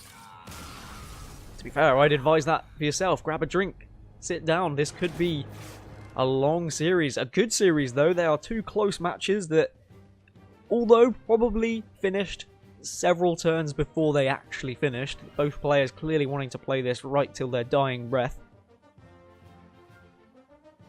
We are tied up, and now we move across to something else. Kingslayer, Warlock or Taunt Druid, or Q-Block or Taunt Druid, and Quest Warrior or Control Priest for a Boo. Or a Bull. I guess it's a Boo, because his name is actually underneath his gamer tag.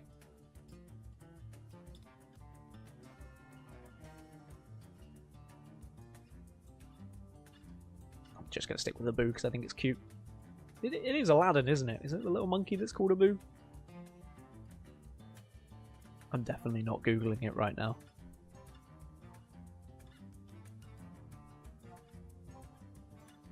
Huh, maybe it's not. Maybe I'm wrong. Anyway, 1-1. As I said, two pretty long games for both of these players. And sometimes that can make you play a little bit worse as you get further on into the series. If it does go all the way, if we do get to that game 5 and then we start to see some misplays, you can usually atone it to, well, just a long drawn out time for them. And struggling to focus for that amount of time.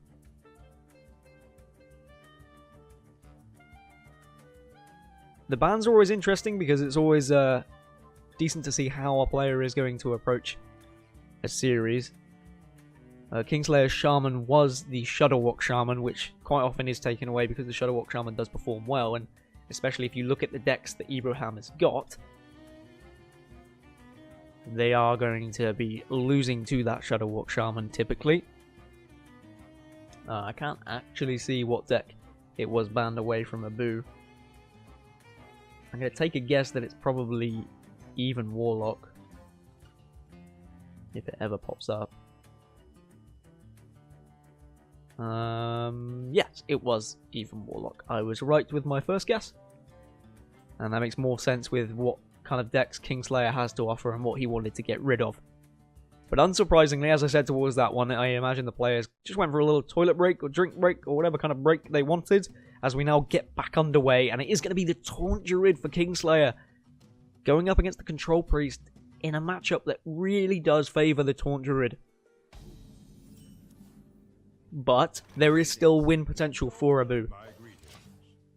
Psychic Scream is a very, very powerful tool against Taunt Druid because the taunts are not dying, therefore Hadronox is not getting its death rattle effectively.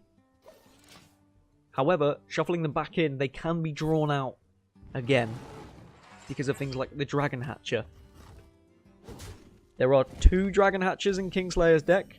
Sometimes people are opting for just the one. It is running the 1 Wrath, which probably isn't that important in this matchup. Although I say that, there are some of the lower end minions available for Abu, so this Wrath might get its value. But more importantly, get this Oaken Summons and get things on the board. No Shadowwood Pains available for Abu, so no way of just dealing with these minions easily and effectively.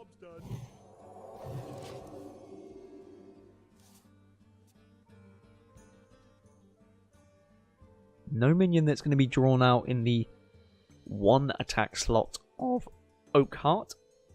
Sometimes you see a few decks running, for example, Tar Creepers, so they can be drawn in that slot as well. It's more of a defensive tool against aggro, but Kingslayer rather fancies the Dragon Hatcher, double Dragon Hatcher, which I guess is a pretty defensive tool as well. As with both golems being found now, the perfect start that you want really as a Taunt Druid is it means Usually, the priest has to answer these and probably kills them. So that means even if later there is a Psychic Scream that gets rid of other taunts that are on the board, if you kill off Hadronox, at least you're going to get some sort of value. And you can win this game by just summoning golems as well. You could summon like 7 different golems on the board. And then providing you have armor to attack, you can still win with things like Branching Paths that you can see is available for Kingslayer here.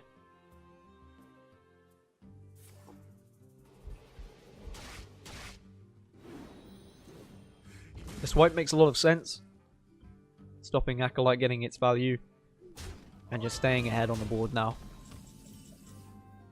Skulking Geist is an important aspect though. Let me change your mind. Skulking Geist getting rid of the Naturalizers is really important. The Spellstones is really important because it means it makes it more difficult to activate those cubes and to activate Hadronox as well. But with Master Oakheart drawn, this is looking like a really tidy hand for Kingslayer. Come turn 9, he's going to be able to bring out both Hadronox and Dragon Hatcher. But he does have to be careful, because all those minions can just then be thrown right back in with a Psychic Scream. But no Psychic Scream currently available for Abu anyway. Now the Geist is going to be played after he almost was given a reminder of the Spellstone. Bear in mind, he could have played that Geist last turn, so that Spellstone would not have got any value. Quite often I see the Skulking Geist just played on 6 straight away to stop any of the value coming out. Primordial Jake's a really nice pickup, works perfectly with the curve, also makes Dragon Hatcher more likely to find the Sleepy Dragon, but there's that Psychic Scream as well. It's like card for card, answer for answer at the moment. And Abu is going to be able to heal up one of his minions just to be able to draw here with his Northshire Cleric by the looks of it. You gotta imagine what are the chances of Abu drawing through his deck, finding his Alexstrasza, finding his Anduin, finding his Shadow Visions, which, bear in mind, he's not found yet. Those Mind Blasts are still in deck, though. As I say that, there it is. Before Kingslayer is able to draw through his deck and find his big important taunt minions. Because naturally Kingslayer is probably going to play Master Oakheart here.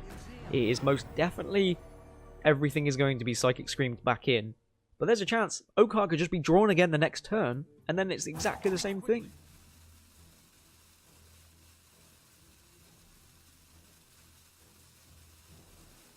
And there are draw tools available as well. Branching Paths is there.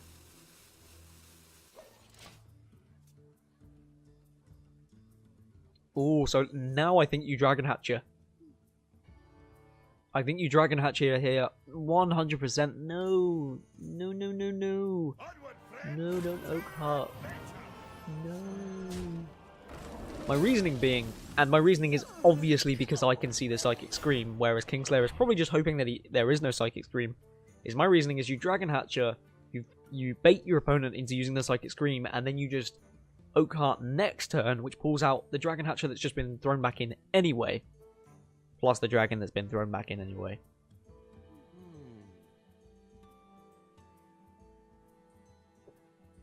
Abu looking at trading off here before he sends minions back into the deck. Getting a little bit of value by healing. I mean, I would have been half tempted, you know, to give my opponent a Skulking Geist, to give my opponent a Northshire Cleric, to give my opponent a Harrison Jones, because they are 3 cards that aren't really that good for Kingslayer. But now Kingslayer is going down the other route, and now you can see why my route was a little bit better. And I'm sure he will be thinking that same thing, as once again Abu draws his Mind Blast before he draws his Shadow Visions. And I've got to say, that is so bad against any deck that can gain armor, like the big Control Mage that we've just saw, and like this Taunt Druid that can gain a lot of armor as well, through Branching Paths, through Ferocious Howl, for example. Correct me, there is no Ferocious Howl in Kingslayer's list. He's got rid of it. That would explain how he's able to have the 1 Wrath and the extra Dragon Hatcher. having to use a Mind Blast just to kill off this Dragon Hatcher as well.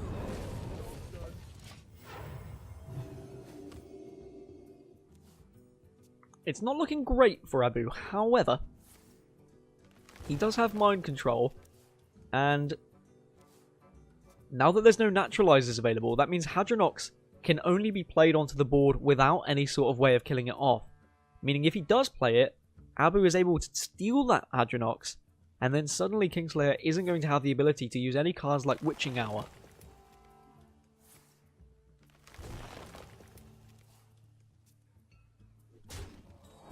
So if I were Kingslayer, I would probably want to be trying to put minions on the board just as they were, not playing Hadronox, maybe hoping that my opponent tries to mind control a Lich King, for example.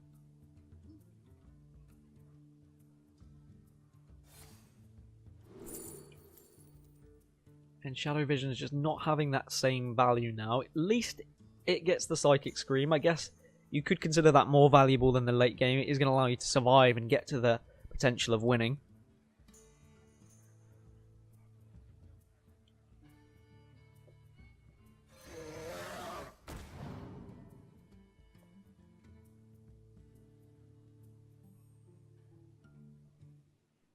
And maybe, just maybe, this Skulking Geist and this Mind Control might be able to win the game for Abu. Maybe it gets him far enough. Maybe Kingslayer makes the mistake. No, you don't. Surely you don't play the Hadronox there.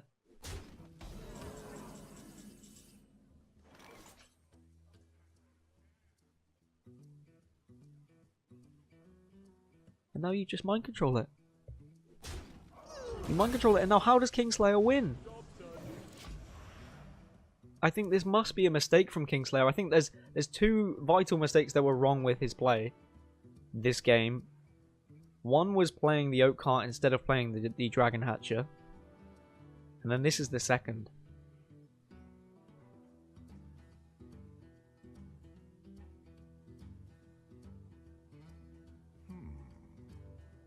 I guess Kingslayer's reasoning is just hoping that maybe, just maybe, the Mind Control hasn't been picked up, but he's just saw a Shadow Visions as well. Even if the Mind Control hadn't been picked up, the Shadow Visions, surely you would have taken it if you didn't have one at that point. Alexstrasza's there as well. And now for a matchup that is very much favoured for Taunt Druid, statistically anyway, the Geist and the Mind Control has just made this so difficult to win for Kingslayer. Combine that with 3 Psychic Screams as well.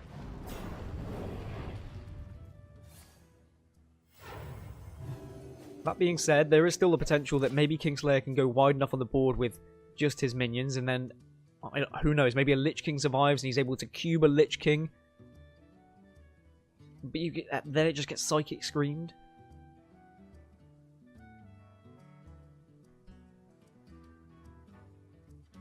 And I'm wondering whether, if Kingslayer earlier had played the Dragon Catcher, hopefully baited out a Psychic Scream, then played Oak Heart.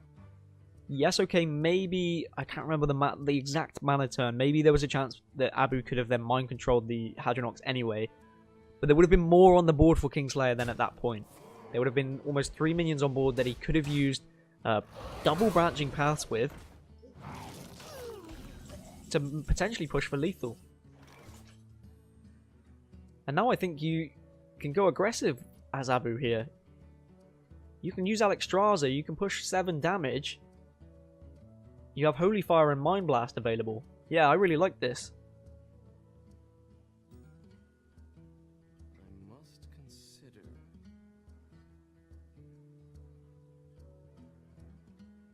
I really like this from Abu. There have been a few questionable plays from both players across this entire series. But I do like the aggressive route, but it looks like Abu has gone back on his previous thought and instead is going to go down a different line.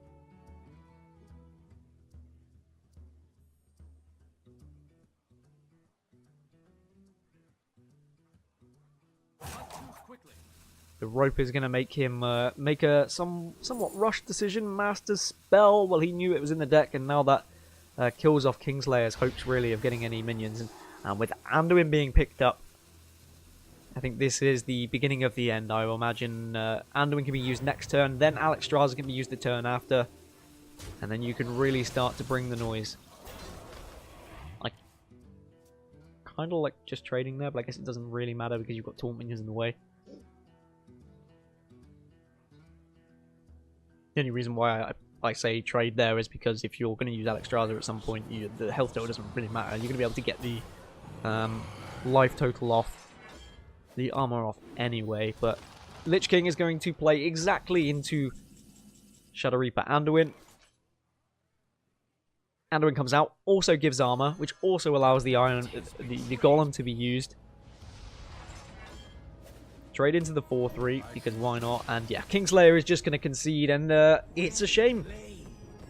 Statistically, yes, it's meant to be a favoured matchup, but when you look at how that was played, it wasn't the best game of Taunt Druid I've ever seen. There were a few minute decisions, but you've also got to say it goes against you when Skulking Geist is available on 6 and Mind Control is available from 10. The two really impactful cards in that matchup for the Priest. And a slightly quicker game. Kingslayer actually recognising them when he had lost and conceding rather than just playing it right to the death. And it means that Abu is down now just to his Quest Warrior. Quest Warrior against both Taunt Druid and Q-Block typically don't do that well. But, you know, Control Priest doesn't do typically that well against Taunt Druid, so I'm prepared to eat my words. Because Abu is somehow blasting through this series and is one game away now from taking it 3-1. It is going to be the Q-Block of Kingslayer, which actually is one of the best matchups for Q-Block, is against Quest Warrior.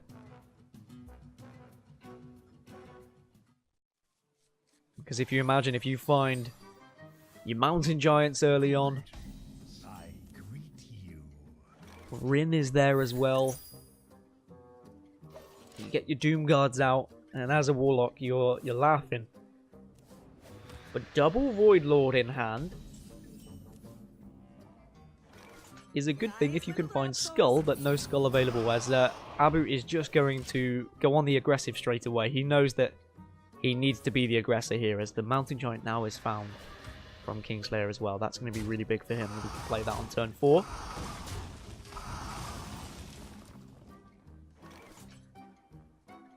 Shield Block or coining out Saronite Chain Gang is available. I kind of like coining out Saronite Chain Gang if you're going to go down the aggressive route. Yeah, this is good. You might notice that every time someone makes an aggressive play, I'm like, yeah, this is good. You can tell that I'm an aggressive player. Of course, I think it's good from Abu's point of view.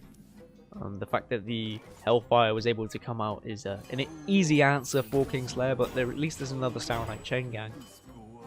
There's Skull of Minari, and I think you instantly lock that down. Yes, you do.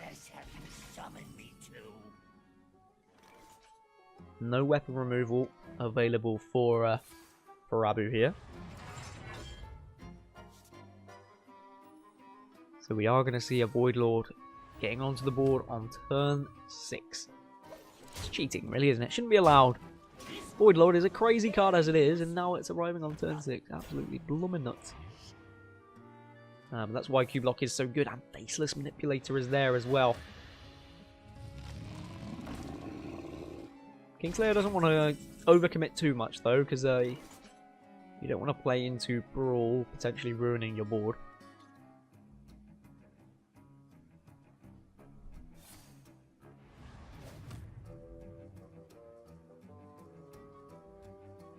Shield Slam does allow to just deal with this Mountain Giant, which is nice. Why not draw a card while you're at it? Start cycling through your deck, because if Abu can get all his taunts down, if he can equip Sulfurous, start using that Die Insect for 8 damage every time. Yeah, okay, it's going to get difficult because the amount of minions that are going to be available for Kingslayer that come out of these Void Lords, for example, that are resummoned by Gul'dan. There is always that potential that 8 damage can just go face every time.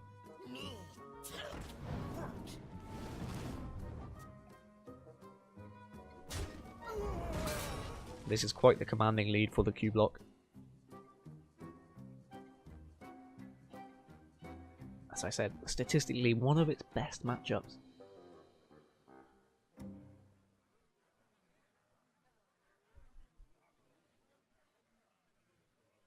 Abu's going to need some significant draws. He just needs his taunts. But Kingslayer is tapping himself down quite considerably, but at least he's going to be able to heal himself up with the Spellstone. Still no Brawl available.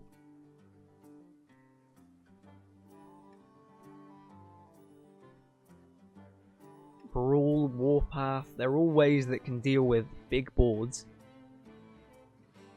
But with Cube there, with Faceless Manipulator there, Possessed Lackey now that can be summoning Doom Guards from deck, sorry. Things aren't looking too great for Abu, but at least he's only 2 ticks away from that quest being completed.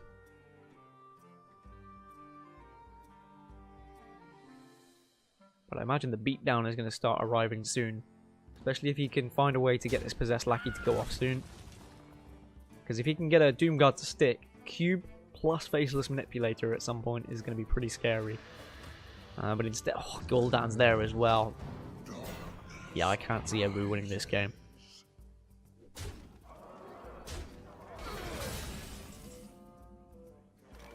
Although, you've got to remember, Warpath is a thing, and sometimes if Brawl can hit the right target, you can manage to Brawl Warpath next turn to get rid of all the 1-3s. And then if you've already got your taunts up, that Sulfuras can then go face. And even though there is one Spellstone in Kingslayer's hand, he is relatively low. So Abu needs to be able to survive here as best as he can. So he's just going to use one of these executes. I imagine a taunt minion comes down this turn as well.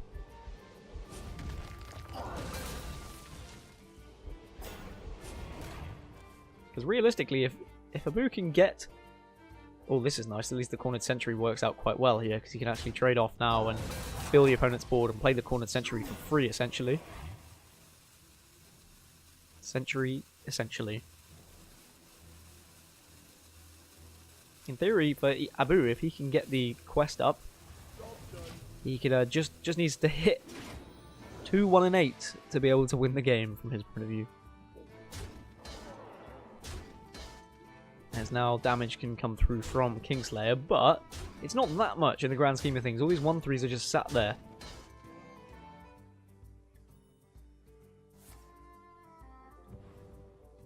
One Defile is going to be used, just not to draw anything, and that works out quite nicely for a Warpath. It means that 1 less has to be used at one point. An interesting decision from Kingslayer, but I guess that was the only card he could sacrifice, other than a Spellstone if he would wanted it to.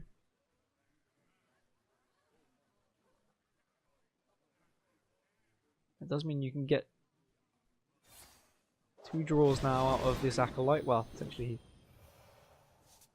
Oh, definitely 3, as Warpath number 2 is found. Play the Cornered Sentry first, that's important. He wouldn't have been able to do that, mind, if Kingslayer hadn't have played that Defile in the previous turn. But Gul'dan is in hand, and there has been a lot of Void Lords that have died. But there's also been a lot of Void Walkers that have died, and I've seen it several times. I've seen 7 Void Walkers be summoned before. It's not pretty, but it does happen. But I imagine you don't go down that route just yet. Now you see a Doom Guard in your hand as well. You start to think, alright, well I can start summoning these. I have a cube available as well if I need it. No way of killing that cube, I don't think. I don't think his Spellstone is at 7 just yet. It might be.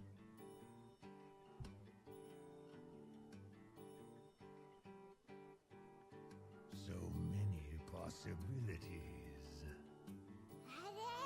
It's going to be Rin that is going to be played in the end.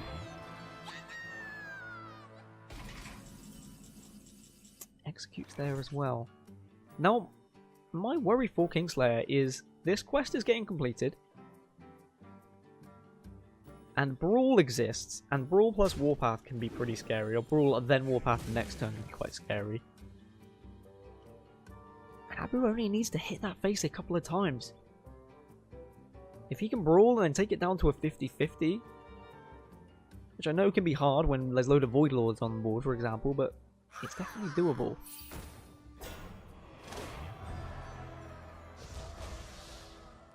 Or even if he goes for an aggressive Brawl at some point and his minion wins and then he can Warpath through it.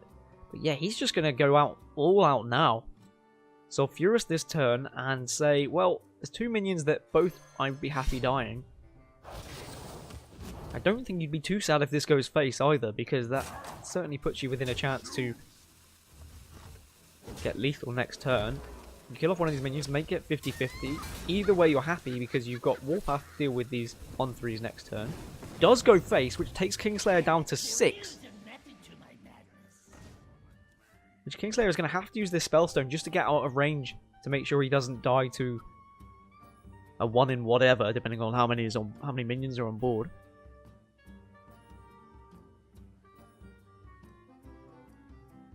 Depends how safe Kingslayer does feel. He could cube this Void Lord if he wanted to.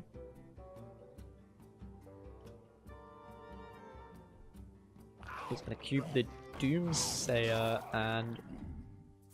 Okay, so it was at 7. Alright, so that's fine. At least he can now get both of these Doomsayers on the board. This is looking better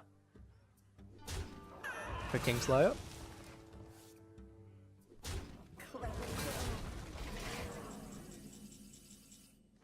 But there are 2 Dry Whisker Armorers available. There are shield blocks. There are tools of defense. And if you can get your opponent's board down to a point where it's only 4 health for every minion,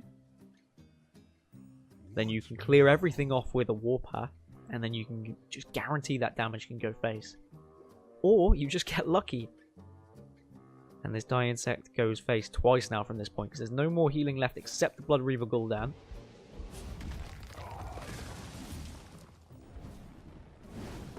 And it kills off the Doomguard, the perfect target, I feel.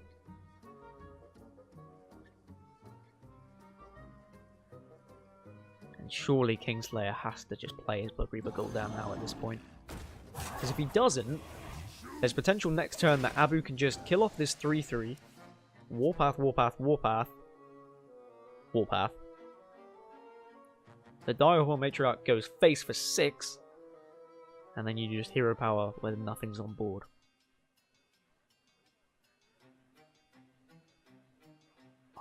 Kingslayer's going to be greedy.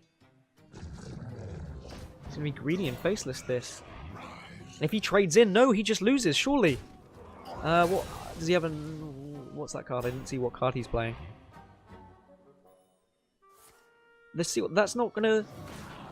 So Abu can just trade into the 3-3, play Warpath 4 times, hit face with the 6-6 and hero power, and that is game. That is series for Abu. And that is a lot of greed from Kingslayer. I hope Abu sees it. It looks like he has. He's hovering over the right minions. Yep, trade first. If Kingslayer had just played Gul'dan, then it makes this game infinitely harder for Abu to win. But that is sheer greed from Kingslayer in my opinion, and not recognizing the potential outs from your opponent. Echo doesn't kill off the Matriarch, he's just counting it again, as long as he does 3 instances of the Warpath. And a long series, close to an hour and a half. But it is going to be Abu who is the victor. I've questioned quite a few plays from Kingslayer, I must admit. But really well set up from Abu, recognizing where he could potentially find lethal in that game. A very unfavourable game, again. That's 2 unfavourable games in a row Abu wins. To take the victory, to take the series 3-1.